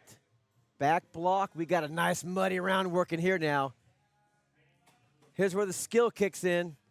Good bag by Jay Monty. Oh, and now a little push through, maybe? A little push through. Oh, it goes over the top. Says, get your own trash. Take your own trash out. Now, will he do it again or go right through it? Over the top. Oh, it burns it off the back, but still picks up a 7-4 spot. Bang! Jay Monty bringing the heat. 8-3.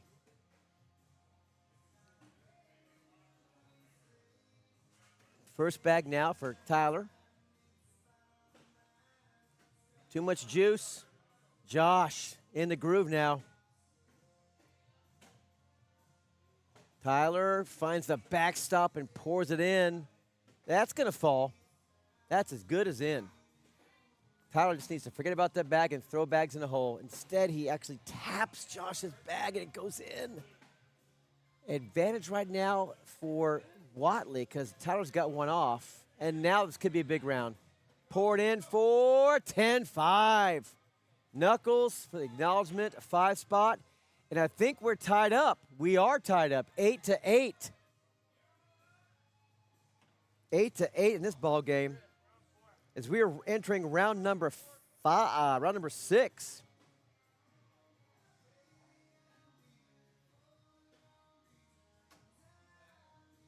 First bag's in for Panther. Jay Monty follows. Panther, front board, taps his chest, says, I suck at cornhole to his partner. Jay Monty leaves one out there. Good drip in by Panther. Jay Monty looking to pick up some points here. Finish up strong. All right. So here we go. We got potentially, it could go 8-9, 8-10-8. It could be 9-9. And I said it could go either way, and it does. Panther steals the point. That's one of those going to be 10-9 or 9-8 or some kind of crazy, funky 1-point switch or 1-point ad. So nice pickup by Panther. Gave Jay Monty something to look at. That's as good as in. Oh, good back block. Making Tyler look it over. Here it comes. Okay. A little bit off. Still a point. I think that bag is still on the board. Yeah, there's 4 bags on the board there. Do you roll it? Do you shoot it? Do you slide, push through it? Just nudge it? What you got? Oh, okay. Keeps his point alive. He's got 5 and a good collect, slick side, good bag. Guaranteed some points here. Tyler. All right, sneaks it, gives up 2. Good. That's a good round.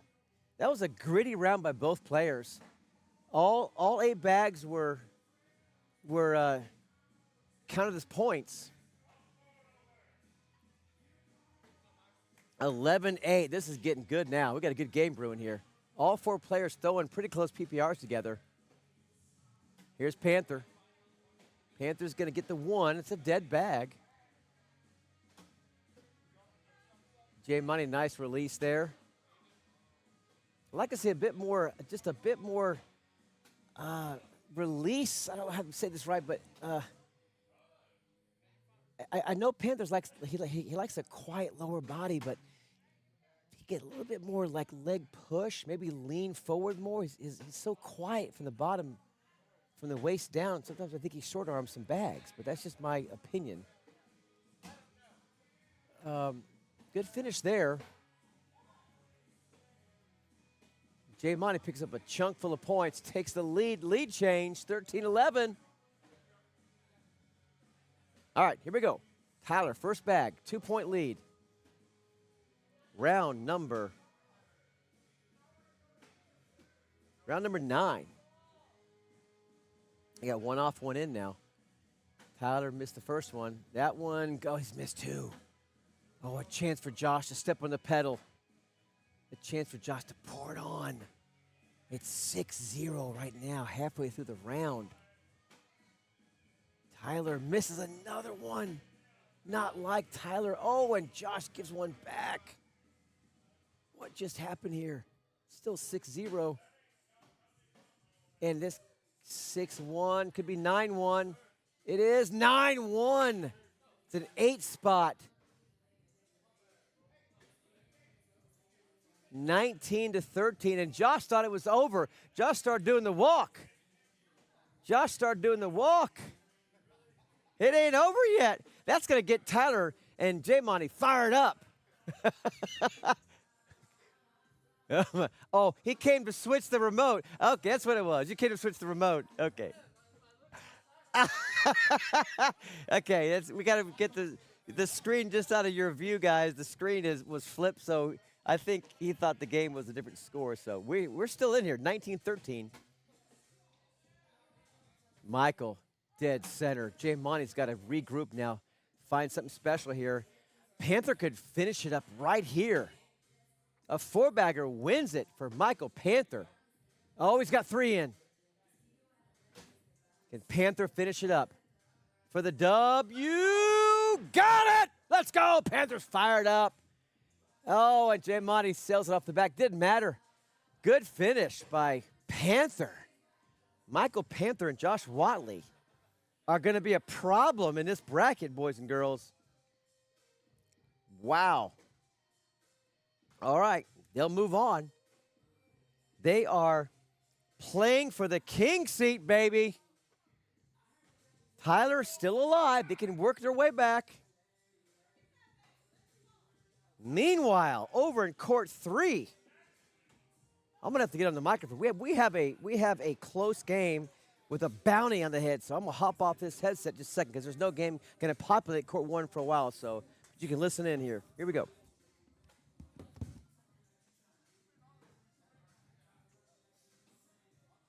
We got a close game on court number 3. All eyes on court 3. If you're not watching, it's a bounty alert. It's 16-14. Raymond Vasquez trying to stay alive.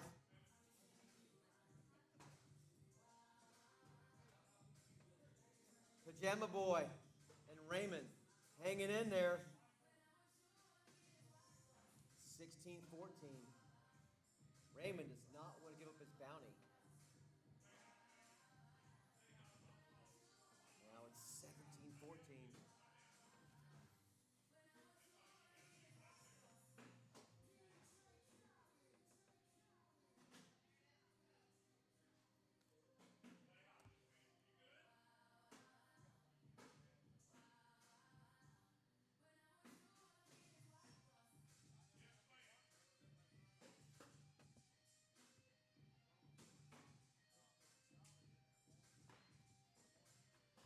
Good win.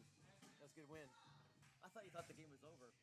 I did because I thought the game was over because I saw I didn't read the names. I just saw 13 on the right side and I was like, oh shit. Oh, you thought you had 13. Yeah, I thought. Because you had 8 points, yeah. So I was like, oh, it's Yeah, a spot for you the thought win. you had 8 points. Let's go. That makes Okay, sense. never mind. That Never makes mind. Uh-oh, we have a lead change.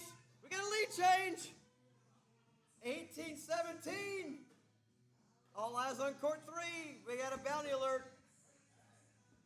Clefiro looking to take the bounty down. He's throwing against Raymond. Here we go.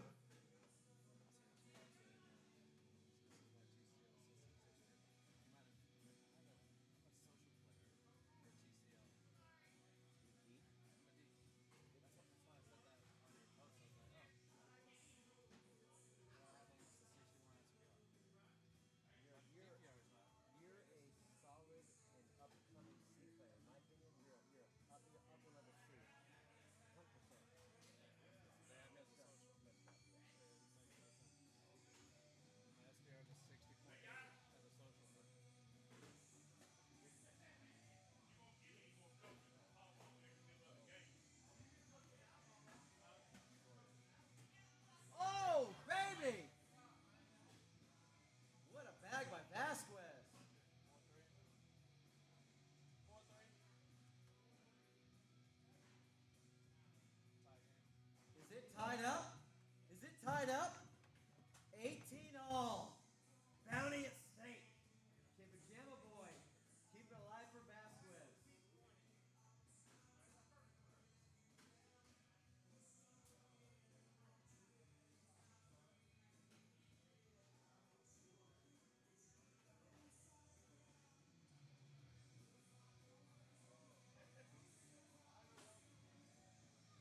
All right, we've got, yes, Alan, we've got the dudes going to try to bring it home because we got a king seat game here. We're playing for the king seat now. We've got Michael Panther and Josh Watley, who just finished up a game a few moments ago on this court against TV, Tyler Vasquez, Mr. Michigan Man, and Chris Cherry.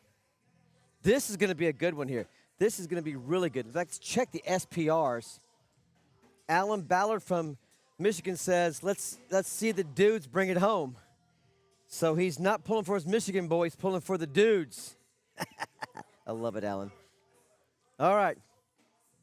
Who you got in the chat? We got a good game here. The SPR is going to tell us Panther and Watley are, 58 and 60. So let's go 118. 118 for the dudes as they warm up. And we've got Tyler and Chris. Oh, a commanding lead. We got, they're at 138. So on paper, this should be a cakewalk for Tyler and Chris, but you got to get through Panther and Watley. They're throwing good tonight. So I think the real battle is going to be on the left side of your screen. Tyler and Josh, if Josh can hang, oh, the camera's getting blurry there, gang. Sorry about that. It's all by itself. If Josh can put some pressure on Tyler,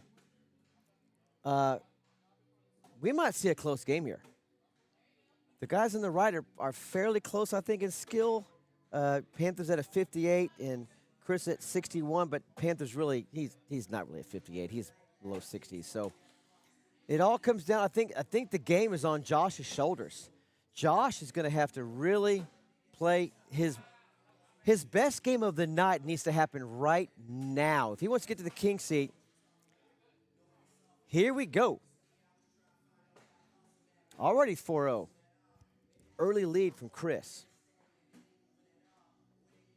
There's a miss from Tyler. Oh, and Josh follows suit. But Tyler does stay on the board. Those slower Michigan bags, those, what are those anyway? I think they're center bags. I'm not sure. I could be wrong. Oh, and Josh throws one soft at the front. Oh, a big round. I think it's going to be 9 to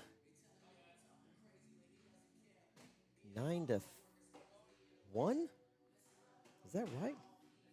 10-2. Sorry, 10-2. So 12-0 real quickly here. That one's going to be making a bigger target for Mr. Panther.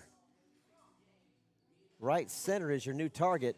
Instead, he goes left of left. Now, there's where Cherry uses his own dead bag to help him out. Panther goes and blocks it off and throws it off. Now they're finding the middle. Now we're finding the middle. Panther drips it in. Let's go. One more point. It's 9-8 for Chris, though. Tyler. Now, again, watch where Tyler lands his bags, okay? He's looking at the top of that J right there. If he hits the top of that J, it's going to go in the hole every time. Why? Because he's got a flat bag and doesn't kick a whole lot. So once you develop a relatively flat bag, you can just pick a target. He was going for some juice right there. With a 13-0 lead, he's going for some juice. Collected. Oh, collection. A nice collect from Mr. Watley. He's going to pick up 2 and send the first bag back over to Panther because Tyler was feeling his oats. He was feeling his oats. All right, Panther, first bag. Can you keep first bag and send it back to Josh with either a wash or get a few more? First one's in. Missed by Chris. Panther, who finished the last game with a 4-bagger, looking to find that magic again. He's got 3 down. Panther looking to drag. He does. Do we have a social? Do we have a social? We got a social. 12-12. PPR pumper. That's what you call a PPR pumper, folks. Good bags. All right, Josh. Okay, that's interesting. Level 2 right down the middle. Level 3 in the middle. That's a landing spot bag, so it could be trouble for Tyler, and he does miss his spot. So from here on out, oh, and he airmails over the top. Oh, and snakes it in there. That's going to sit at the back. Still advantage Josh. He tried to and one, and said he sends him off the back. Oh, lands just in front and goes in the hole. Oh, a big round by Watley. That's like 9-3 or 9-6. It was his fault. He landed right at the landing spot of where both players like to land.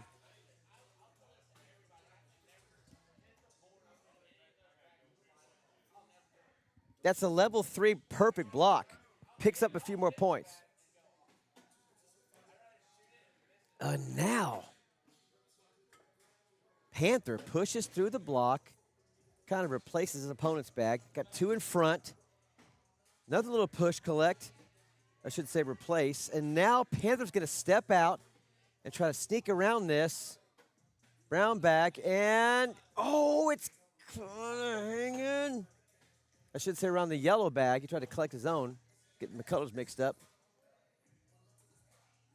All right. That was a washer. There's a 6-6 spot. Oh, miss. A little miss by Josh. Now Tyler is able to get his bag in front of the hole in, but does leave his bag in his hand, sailed off to the right. Dead bag. He's in the hole. Watley finds it. Tyler finishing up. Oh, burns it. A sticky side goes right past the back of the hole. That was a sticky side throw, too. Came in too hot. Came in too low. Gives up. Oh, he still gets 1 point, though. It's 14-6.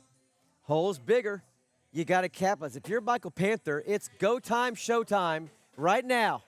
It's winning time right now if you're Michael Panther. Push right through that. Push right through it. There you go. Chris Cherry fires it through his Michigan blue bags. Good bag by Panther. Chris Cherry gets his 10. Panthers. We got a little 10-10 spot. Knuckles wash. All right. We're entering round number 10. It's going fast. Tyler's first bag. That's going to be a dead bag. And that's deader than dead. That's off the board. Tyler, an angry throw, pours it in. Another front board from Watley. Tyler is mad at life right now, just pouring him in the hole. Watley shakes his head. Tyler gets 8. Watley needs to get this in the hole. He does. He gives up 4. Make it 18-6.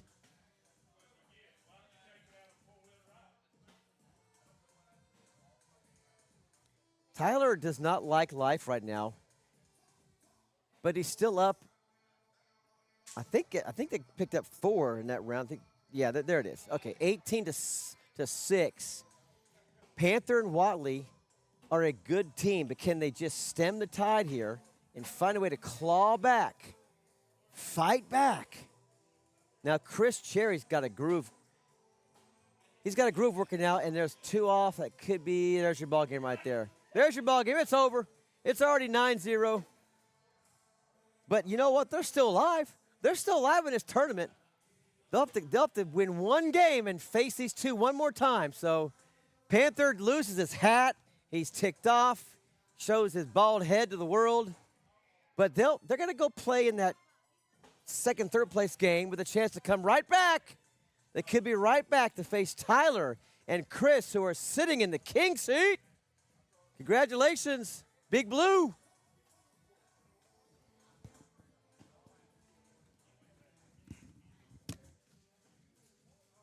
still alive, Papa? You still alive? Oh, okay, I see it. You just went out. You won a lot of money tonight.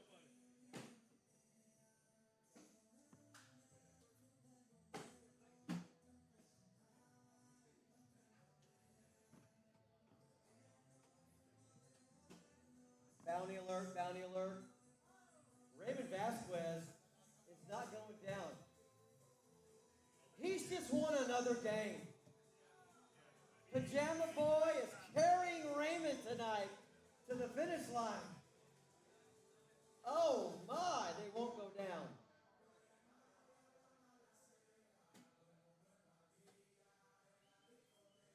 And the journey to the championship continues for Bounty Boy Raymond Vasquez. He's going to play Michael Henson next up. And B. Hiles, Brandon Hiles, on court 2 with a bounty at stake. Who's going to throw against Raymond? Who will decide to throw? Both team members, if you knock them out, you each get $10 off for next week's switch. So Michael would get 10, Brandon gets 10, but the player who throws against Raymond will have the bounty himself again on his head. So all eyes on court 2. Let's see who's going to match up against who. It's going to be Michael Henson. Michael says, give me a piece of that Raymond Vasquez booty. Give me some of that booty. he says, I don't know about that, Rob Price. I don't know about that. I don't know about that booty you're talking about. Cornhole booty.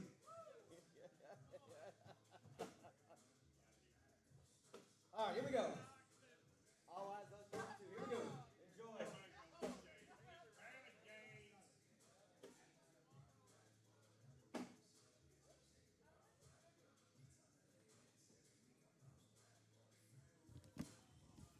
All right, we got 2 games left. We got court 1 on the live stream, and court 2 is a bounty game.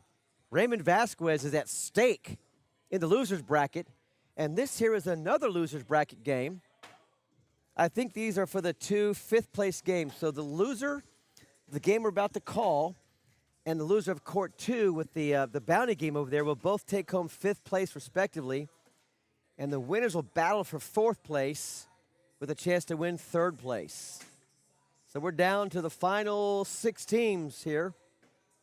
I guess I should say 5 teams. Let's check that. 5 teams. 'Cause in the king seat, we've got Tyler and Chris Cherry. That is 6 teams because Panther and Watley are still alive. So we got 6 teams left. 6 teams left. We got Tyler Clark and J Monty one time. Throwing the Bonnies against Alex Duran and Chris Cherry Jr. What bags you throwing, Alex? Huh? The Texans? Were they off the table? No? Okay. Those are your bags, Chris? Okay. All right. So we're throwing the Texans.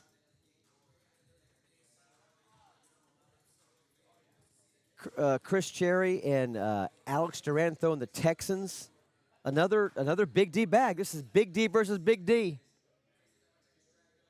With the Big D challenge at stake with Tyler and Jay Monty's bags. If they win the whole thing, they get to keep those bags. Plus another set off the rack.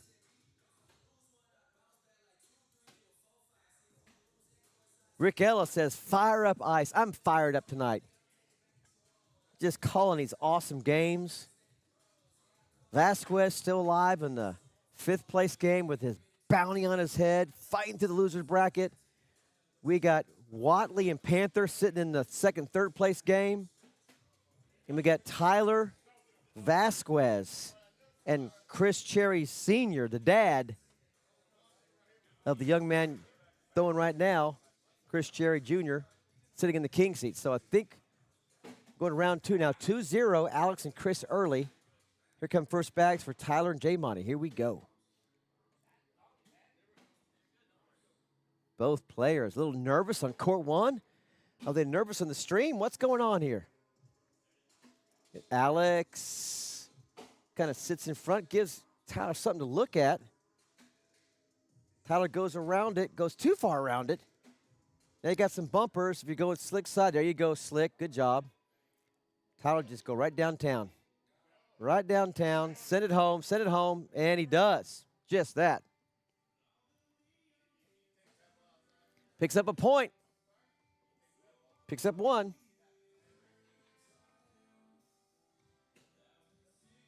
That was a 5-4 round. Dead bag. Cherry. Bottom of the cup. Jay Monty follows. Cherry, smooth, silky release. Jay Monty struggling. Another one down the hatch.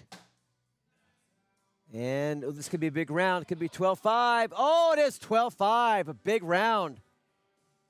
A body blow from Chris Cherry. Makes it 9-1. We go into round number 3. Alex Duran. Dead bag, but a point. Tyler Clark. TC finds it. Right center. Good bag. Another, now a dead bag. I think, maybe not. Maybe Alex can grab it. It's nudging there. Let's see if Alex can get a little bit closer. Now that's kind of in play. It's pinched up a little bit, but I think that bag is in play with a little help. Good bag by Tyler. Looking to claw into that 9-1 deficit. Oh, a beautiful bag, though, from Alex. That's better than in because the moment Tyler touches the bag, it's going to fall. In fact, even vibrations make it have to fall. Here comes from Tyler. He does squeeze it in there along with his opponent's bag. 2 points. Plus 3 more because it was a bag off. Let's make it 9-7. Pretty much the lead's gone now. I mean, that's 2 points is nothing, really. Perfect level 1 block from Jay Monty. Cherry goes over the top. Nice replace. In the lane for Cherry, and Cherry misses. Jay Monty, what you got, Jay Monty? Oh, he's hanging, but I think he can get it. He needs some coaching, What's he going to do? Is he going to shoot it? What you got? He does get 1 to fall, but the 1 goes off in his hand. Chris Cherry pours last one in. For 10-7. 3 more for Chris. Alex, first bag with the baggy shorts, got first bag. It's dead to the right. Tyler looking to get another, maybe a 2 spot, possibly. Oh, it could be more. Alex looking at the heavens, asking for help from above. Gets the help from Tyler, who burns it off the back. Oh, a nice sneak in. Tyler taking his time now. Oh, it's on but misses. Can he get it? Can he drag it? Does he want to try it? Does he get it? Oh, it just complete epic fail there. What just happened? Tyler, what you got? Tyler. Oh, a nice bag, and gets points back. Wow. 12-9, gets a few back. That's 7-5. We're entering round number 7. First bag from J Monty. Down the pipe and a little bit in Chris's way. Chris goes right around a mini bully. Now we got a bigger hole here. Chris Cherry shorts it, side rails it. Down the middle of the pike for J Monty. Chris toilet bowls it in. J Monty looking for the 10, looking for the 10. Oh, it skips over, but does get 8. And, oh, it's a point stolen. He stole a point. 9-8. J Monty had complete command of that round, and the last bag let it go. And Chris Cherry says, I'll take a freebie. Here comes Alex. Got one toe in the water, but I'm not sure he can grab that. Tyler's off. Alex follows off suit. Tyler, solid. Alex, solid. Right now we're looking at a 2-spot for Tyler. We're looking at a 2-spot. Pour it in there. On for a wash, in for 2. Oh, and that release looked a little shaky. A little shaky release. And we'll get a wash out of it. Yeah, Tyler's like, oh, I didn't finish up. Follow through. All right. That's a wash, though. J Monty taking his time now. They're right in this match. They were down 9-1 a moment ago. Chris taking the bigger hole and using it to his advantage. The hole's really big now. Look at that, just snake right in there. You can miss and still be on target by the time it sneaks around those bags and bumps them in. Now that's 2 stick. That's a sticky miss left. And that one gets in there for a little 8-8 wash. 13-9. Meanwhile, over here in court 2, we have a bounty alert game. It's 16-9 in favor of Michael and B. Hiles, looking to take down the bounty. 16-9 in bounty game on court number 2.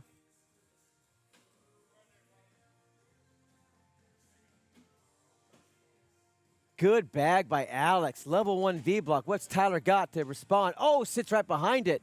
Beauty. Oh, and now Alex short boards it, front boards it. What's Tyler going to do? Push through, go over the top. What you got, Tyler? A little roll attempt, maybe. Alex steps out. Looking for some love in all the right places. Oh, he does get the fall. It's slick side, toe in the water. Take dead aim, Tyler. You got this. Take dead aim, Tyler. You got it. Oh, it goes off the back. Meanwhile, court 2, 16-14. Raymond Vasquez is like that pesky cockroach that the house just will not die. He just won't go out.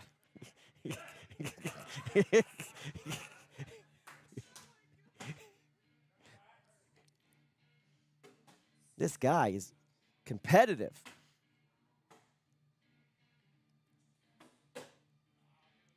Oh, puts his opponent's bag in. Oh, good bag by Chris Cherry. J Monty, oh, leaves it out there a little bit. Gets just the 1 point.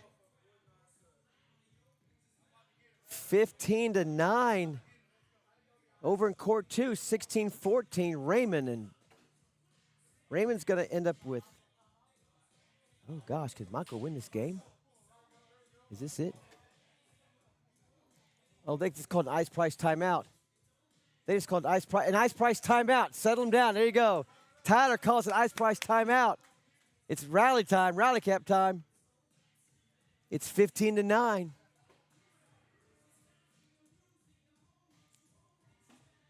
Got the groove, got the music going. Here we go. Tyler wants it. Tyler wants this win. Can he will himself to victory? Tyler, still on there, still on there. Alex has to pick up his own trash and misses, so now we're back to a wash situation.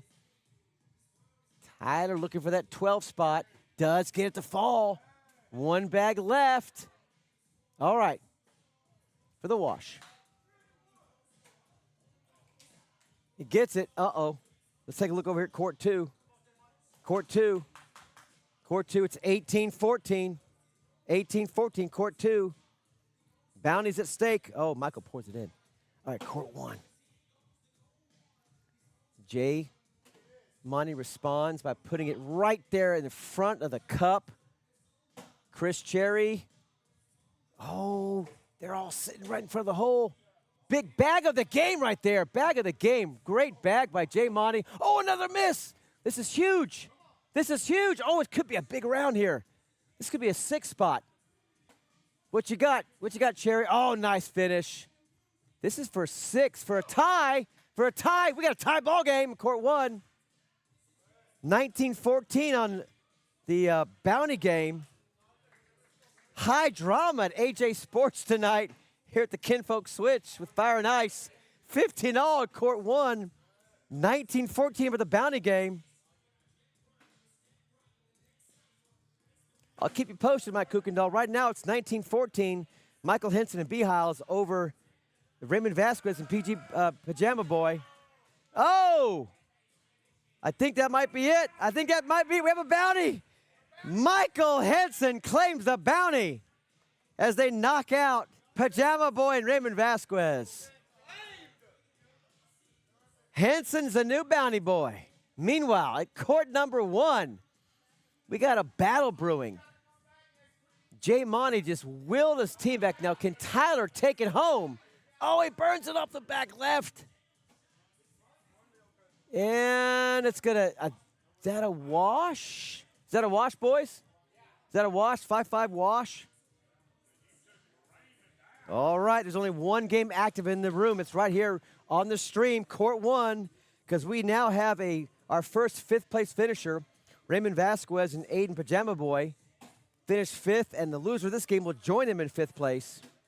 Every game from here on out tonight will be on court 1. Bags are flying in the hole now. Chris looking for he can grab that. That's definitely in play. Jay Monty sneaks in and says, get your own trash. Take your own trash out. Oh, and he gets one in there for a 10-10 wash. 2 washes back to back.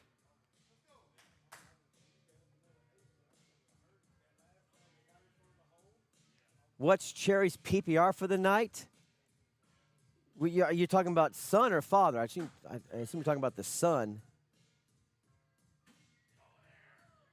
He's throwing at 8.48. He's the second best player in the room, Rick. Second best player in the room. 15-all. This is a chance to go to the 4th place game.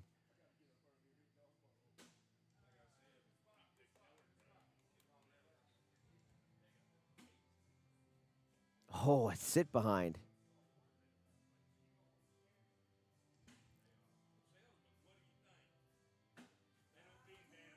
Oh, baby. Good effort. Oh, Alex, it hangs on. It hangs on for dear life.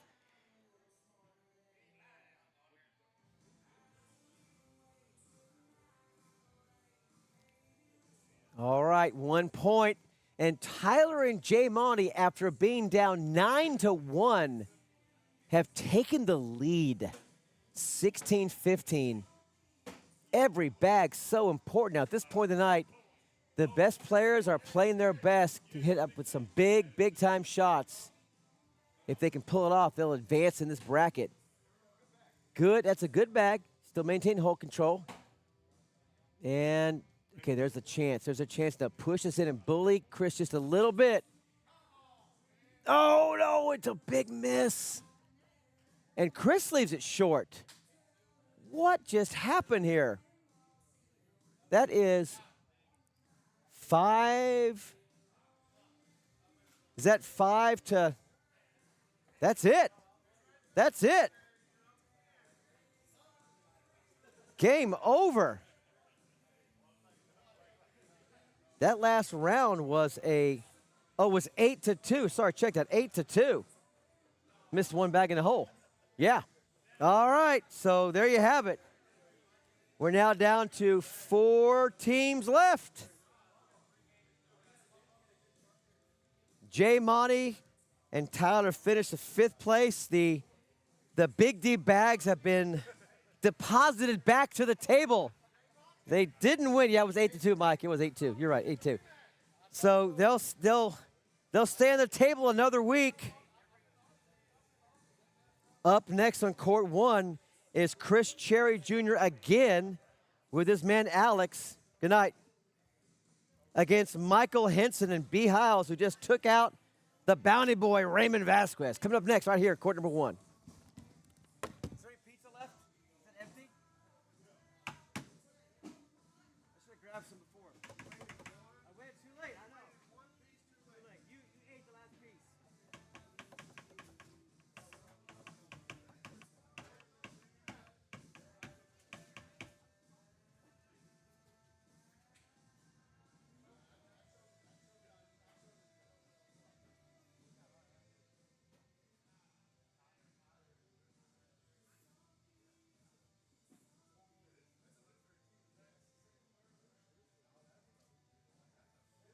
This is fourth place game. The loser gets fourth place. No. Nope. The two fifth place teams just finished.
All right, getting the warm-ups in for the fourth place game. The loser gets fourth place. The third place game would be next.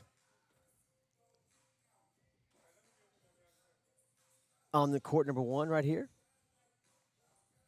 Who do you got in the chat? Who you watching to win? Hoping to win here. We've got SPR check. We've got Chris Cherry Jr. and Alex Duran sitting at 116. Call it 117. 117, and then Henson and B. Hiles, Brandon Hiles, are at 115. So we got a really close game here. Gosh, who do I pick? 115 and 116. 117. I'm going to go with Michael and Brandon, and here's why. Because the number of matches played, this the sheer experience.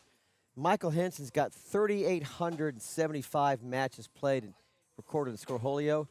B. Hiles is a new player. He only's got 30 games with an SPR of 50, so he's just newer to this stage in tournaments. He just doesn't have that many games, in that many laps, that many tread in the tire. So, and Alex got 1,200 games, and Chris has got 650 games, so that's decent. But, boy, Michael has just lapped the field in terms of just games played. I'll play against Michael a lot. He's a really good thrower, throwing at 65 SPR right now. That's right where I'm at, 65. So he's solid. I think the advantage is going to go to if Michael can carry the day against Alex. He's going to have to carry this team, in my opinion. And at this point, Brandon's got to be throwing something good to get this far. Both are throwing good, obviously. But if you're going to pick one side to really watch to score the points, it's going to be these guys right here. And already it's 3-0 for Michael and B. House. Brandon. as Brandon picks up a 10-7 that first round against Chris Cherry. So against the trend there, that's going to be bonus points. Any points that Brandon can get against Chris will be nice bonus points just based upon on stats and history and SPR. So let's see how this game unfolds. We enter the first bags for Michael and Alex. Really busy board right now. Alex looking to come through there and get some. He does get one to fall. Oh, wow. Alex steals a point. 3-1. Chris Cherry sneaks it in at the 2 o'clock hour. Brandon off to the right. Chris Cherry finds a spot. Another miss by Brandon. Chris Cherry, Mr. Robot, looks, sees, fires. Watch this now. Takes a look at it. Boom. No hesitation. Bang. The moment his opponent's bag hits the bag and stops moving, Cherry is in his release, or in his throwing motion. And that's going to be 4 more for Chris and Brandon. That's the 12-8 spot. So 5-3 sits in front there for Michael to look at. He's got the OC jersey on. Michael tried to, I don't know what he tried to do, cut around it maybe? A little cut around or airmail it. Had a weird angle to it. Although he does tend to throw that kind of angled bag as a natural throw, so a little confused there. He's trying to come in hot. He's going for it, and he's letting this round get away from him. He's not happy at all. Right now it's a lot of points for the other team, and he front boards it. What just happened? A seismic collision against bad play. He lost that round. Gives up 3 points, 3-0, a bagel, a 0. All 4 bags off the board. No bueno. But really limited damage to just lose 3 points. There's a front board from Brandon. Chris leaves him hanging. Brandon, sails it off the back. All right, here's where you got to, if you're Michael, you just want to take a breath, calm down, recollect. It's 15-3, but you know you're the best player in the court. Let's give up an 8-1 spot. So if you're Michael, let's try to put together a few good bags and string them together and see what Alex does. Right now, Alex can't miss the hole right now. Another one dripping in. Looking pretty good, like it's going to fall in. A nice front block there from Michael. And now what do? Do you just hook around it? Do you do that? All right. Gets one to fall. But does give up a chunk more points. And it is amazing domination here. 19-3. Wow. Chris Cherry and Alex in complete command of this match. Try to bully this bag. Just nudge it out of the way. Use it as a bumper. Use it as a bumper. Good slick bag. Good job, Brandon Hiles. Chris Cherry does get one in, but the bag in his hand stays on the board. Brandon trying to get this in the hole. Needs to put it in. Oh, doesn't. Lets it sit on top, back left. And that's going to be 2. Okay, here we go.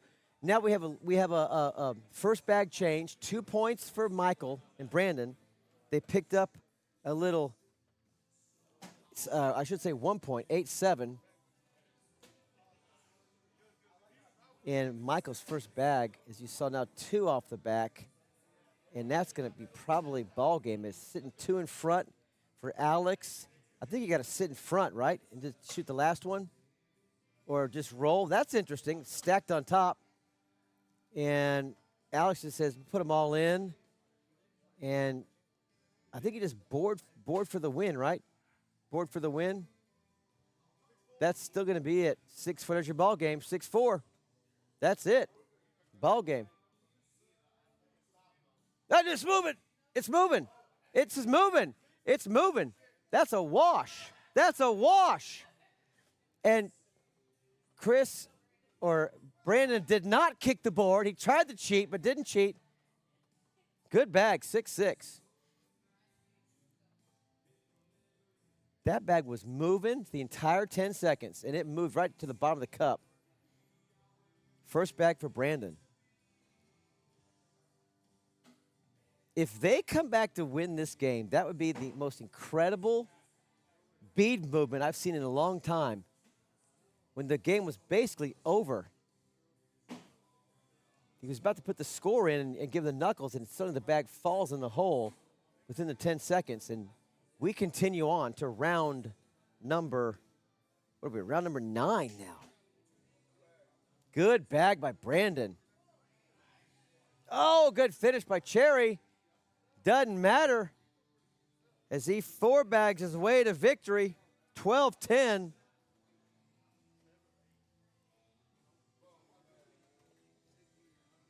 And we are now into the money games. All 3 remaining teams are in the money.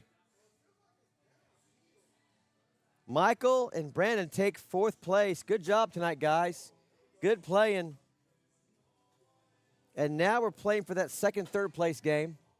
It's going to be Chris Cherry Jr. again on the court and Alex Duran. They're going to go up against Michael Panther with the Apex Cornhole jersey and his partner Josh Watley, who've now rested for a good 35 minutes. Let's see who's going to come out throwing gas early. Yes, Rick, little Chris is throwing gas right now.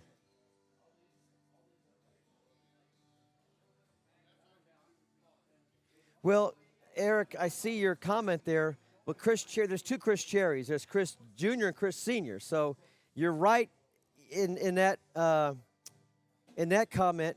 We've got Alex. Alex is well, it's Tyler and Chris Cherry Sr. And Chris Jr.'s with Alex. So yeah. We could see a father versus son game if Watley and Panther don't take care of business. It's going to be father versus son for all the marbles.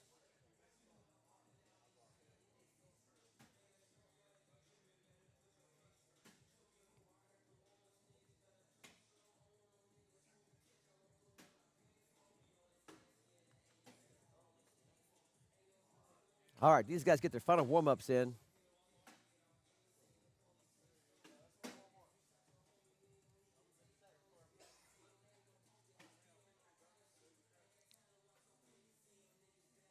Mike Kuykendall says, my money's on Panther. Mike in the chat says, I got Panther winning this thing. All right.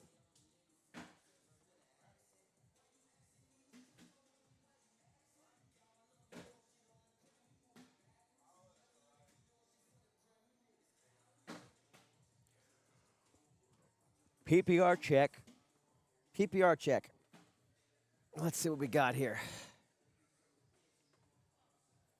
PPR check on this one. We've got Chris and Alex at 119. And Panther and Watley are at 117. So a virtual dead heat. This is going to be a close game. If all 4 players don't wet the bed and play like they should, this should be a great game. I just got the death stare from Panther. Well, play like you should. It'll be a good game. Don't look at me. Look at your game. I'm just calling like I see it. All right, warm-ups are done. I think they're going to spin and play. Here we go. All right. Is Jake and Josh related? Josh has a brother. Yeah, Jacob. Yeah, Jacob. I think it's Jacob. Yeah. Yeah, Jacob, his brother, is really, really, really, really good. Yes, they're brothers. Eric. Scott says, I got the Cherries going at it. Stats. Rick says, stats say Chris and Alex have a slight advantage. I think it's real close. Right now it's 3-0 Alex and Chris. Chris puts the 3 spot real quickly on Panther. 12-9.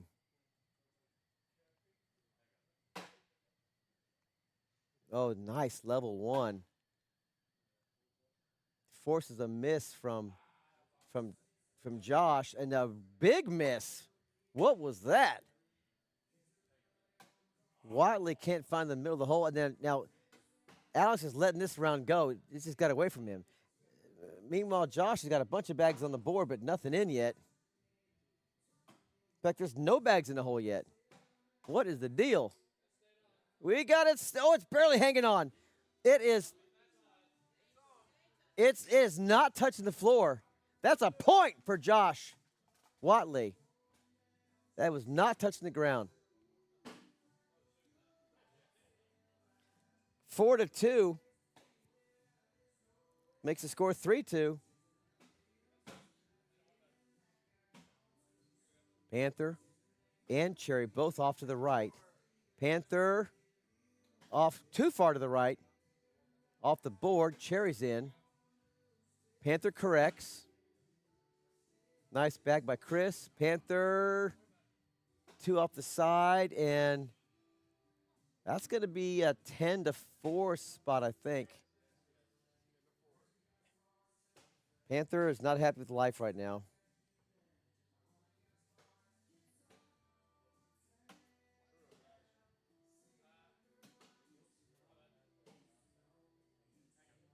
I don't think the score went through.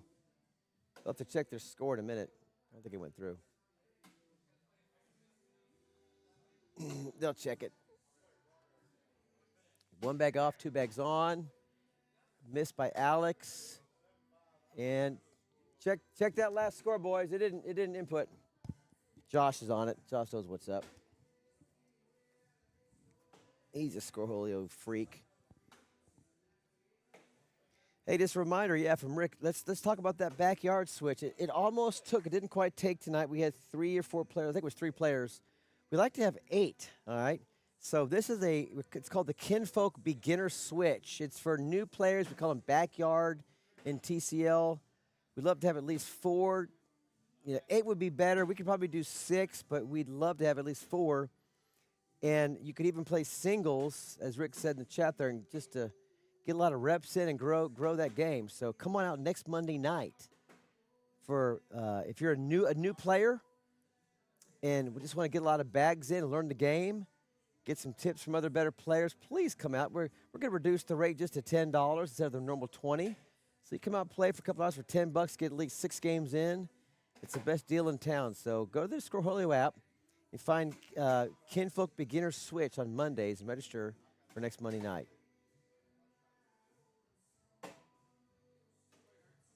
Meanwhile, 11-4. Chris and Alex looking to get to the championship game. Panther and Josh lost in the Kingsley game. They're looking to win this, get right back to get a second shot at Tyler and Chris. But as it is now, it's looking like a father versus son situation. Although there's a few more points back on the board for Josh and Michael. 2 bags up front. Panther. Both bags in now. We're looking at a wash. That 1 bag's actually in play. Now they're both in play. See if Chris can get them all. Chris got them all. Set them down. Panther. Oh, it's leaking off the back. I don't think it's going to fall. That's 2 points. Gee whiz, 2 more, 13-7.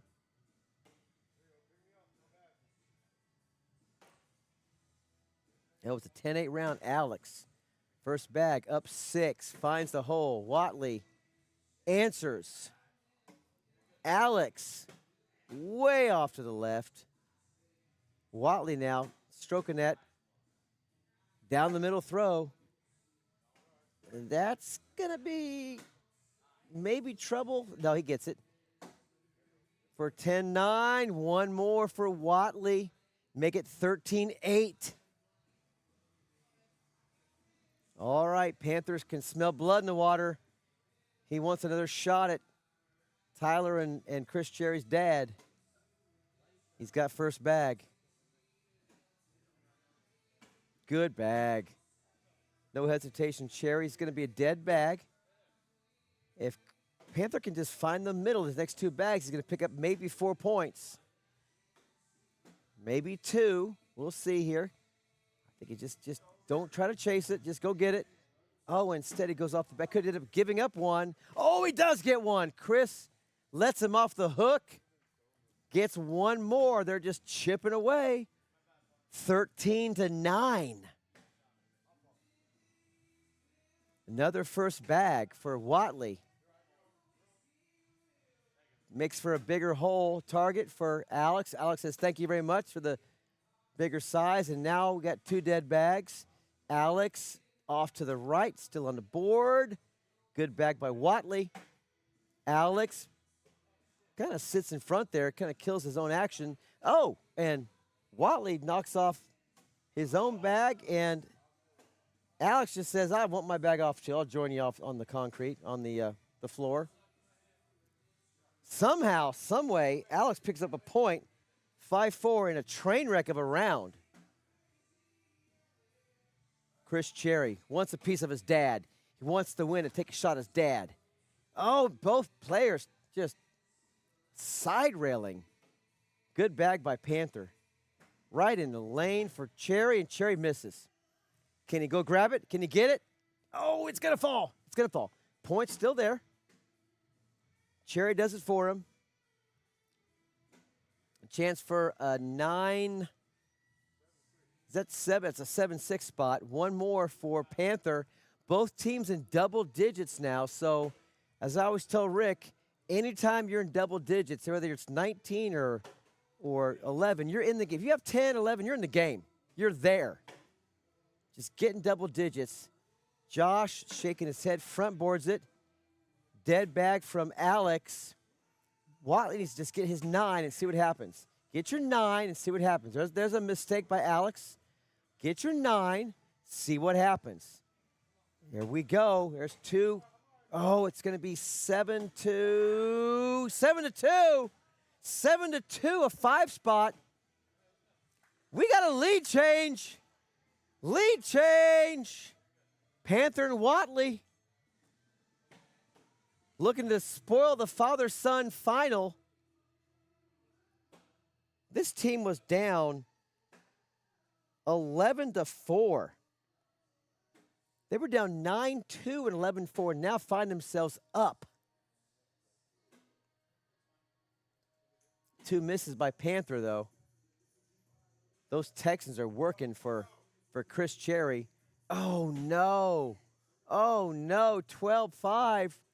That's 7, and that's going to put you right at 21. And it's father-son in the final. Here we go. Now, here's the deal. Will we see father throw against son, or will they be scared of each other and say, you go throw against the other guy? We're waiting to see what happens here, folks. But it's Cherry versus Cherry. Panthers going to take home 3rd place. I'm going to take some pictures here. Just give me a second, gang. We'll be right back. Put the bags back on the table. 3rd place. All right. Hey, they're like you should come down here. Josh, where you at, bro? Picture time, picture time. Hang on, guys.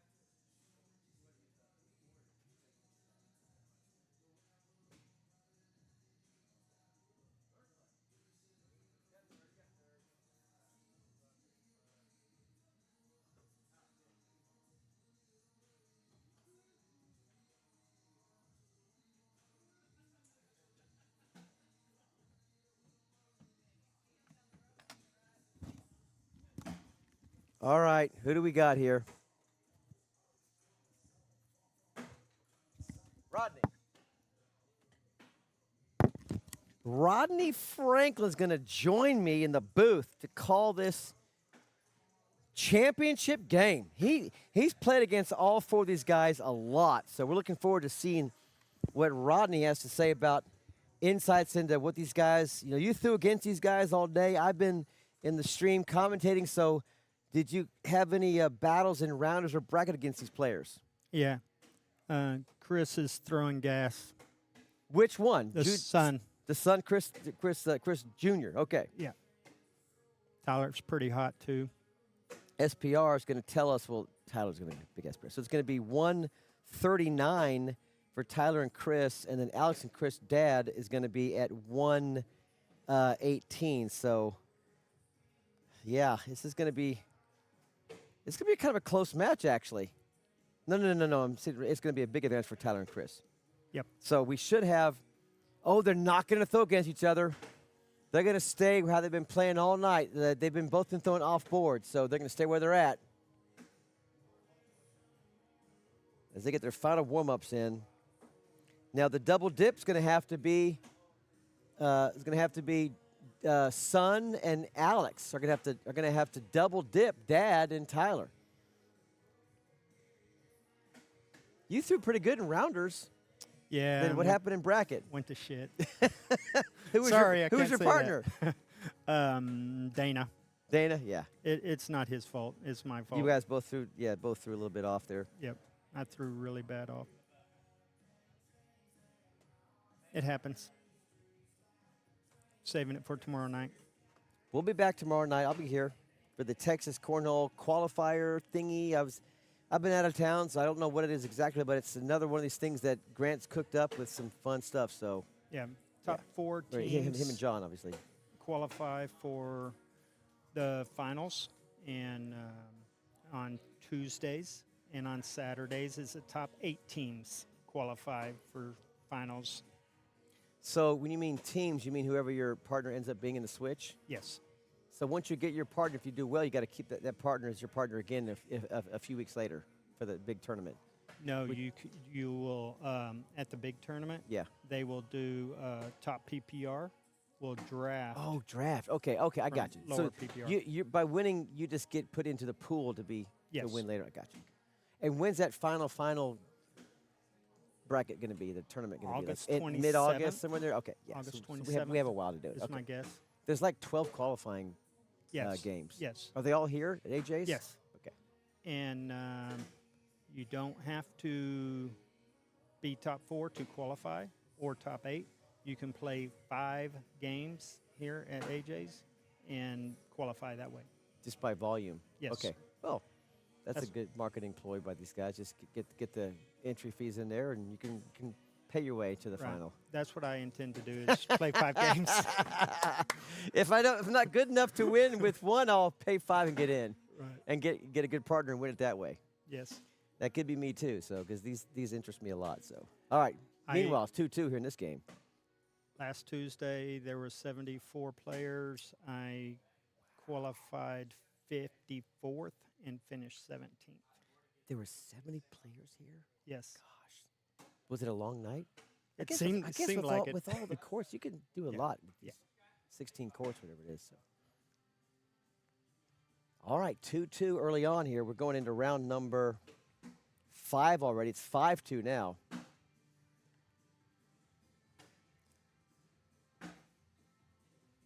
Tyler is a robot as well. I know Rick Ellis said that Chris Cherry Jr. is a robot, but so is Tyler. His cameras are getting blurry. Oh, big miss by Junior. Tyler finds that spot right on top of that J, the top half of that J. Those cameras get blurry all on their own, Rodney. I don't know what happens. Yeah. 10-2, real quick into round number 6 now. A commanding 10-2 lead, halfway home to victory. Let's see if Alex can slow down Dad over here. Both players burn one off the side, and that's 2 off the rails for Chris Cherry Dad. Nice block. Oh, look at that, bunched up now. What you going to do, Chris? Power through or sit in front? He sits right in front, giving an interesting shot for Alex. He's going to step out. Maybe an airmail kind of a Angle push. Oh, I know what he's trying to do. Good effort. Kind of a little step out airmail. Kind of take that one little blocker out of play in case you're short. Wow. Does stay on the board, though. It ends up being 1 point for Chris Jr. and Alex gives first bag over to Alex Jr. Tyler's just going to try to pour him right down the middle.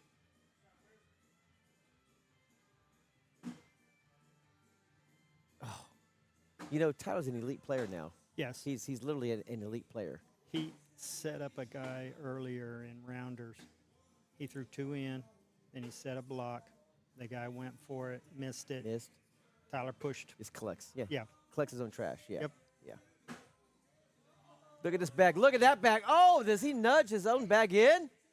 Jiggles his own bag in. Who is this guy?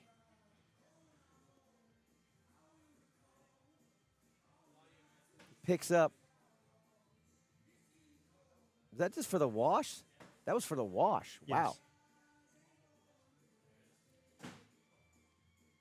Alex, that's a dead bag. Rodney, when you see a bag like that, you love it because the hole gets a lot bigger, doesn't it? Although you airmail all the time, so it doesn't matter to you, but the hole does get bigger if you want to use it. I'm not a big fan of first bag. You are? I'm not. Oh, you're not? No, I'm just the opposite. because if you miss that bag, your opponent automatically knows he's got a free shot. What just happened here? There's pancakes. They stack them like pancakes over here. Piled them up. 11-3-1 for Chris Cherry Dad. That's a good throw from Tyler we'd like to see. Bag off And the there's back. a back off. Oh no, this is meal time now. Time to eat for if you're Tyler Vasquez, time to eat. Picking up 3. Just get your 9, limit the damage. If you're Chris' son, there's a 12 spot and maybe a 9. Oh, a 7. So that's 5 more. And that's going to make it 16-3. We're only into round number 9 and round number 10 now. If you're Alex, just try to get first bag back. I know you don't like first bag, but you got to get points. You got to get some points here. Just 1 or 2 points. Those big blue bags are going right in the hole. Good block by Alex, though. All right. Come on, Alex. Put it in there. Put it in there, Alex. I don't mind that, Rodney. You like that one? Yeah. Because that reason right there. Yep. Now go slick and go get it. Go get it. Oh, he sits in front and lets it park. Eat your Wheaties. Missed opportunity. Huge.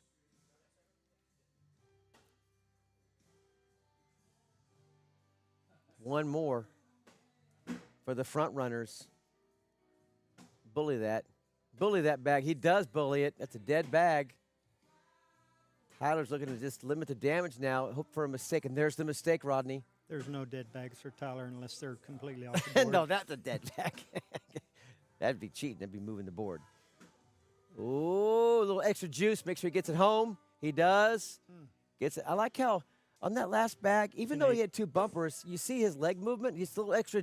Make sure this bag gets to the back of the cup. Yep. There's no need to ever. It's like leaving a putt. Why leave a putt short? So Tyler does a good job of making sure I'm going to hit the back lip with my sticky side. It's going to go in the hole. Block. Good block. Okay, so what do you do here if you're Alex there, Rodney? Just right there? Just like that? I tried to go in and split them. Oh, what do you do here? Can he go over the top and get them all? Can he cut around it? Does he have a Go cut? up the middle. There you go. Oh, baby. Good bag by Dad. Got to be in. Got to be in to stay alive. Come on, Alex. You got this, Alex. You got it, Alex. You got it. Oh, it locks up. Slick side. That's it. 21-3. Game over. I'm going to take some pictures. I'm going to get off the stream. Thanks for watching. Congratulations, Tyler Vasquez and Chris Cherry Jr. You have won tonight's Kinfolk Switch with Fire and Ice here at AJ Sports. See you back tomorrow night. Well, Rodney will be here, right? Absolutely. I'll be here. There'll be 70 players here. So join us again for the live stream on the Texas Cornhole Show's YouTube page. For Rodney Franklin, I'm Rob Price, and the absent Rick Ellis saying so long. We'll see you tomorrow night here at AJ Sports. Ice Price, I'm out.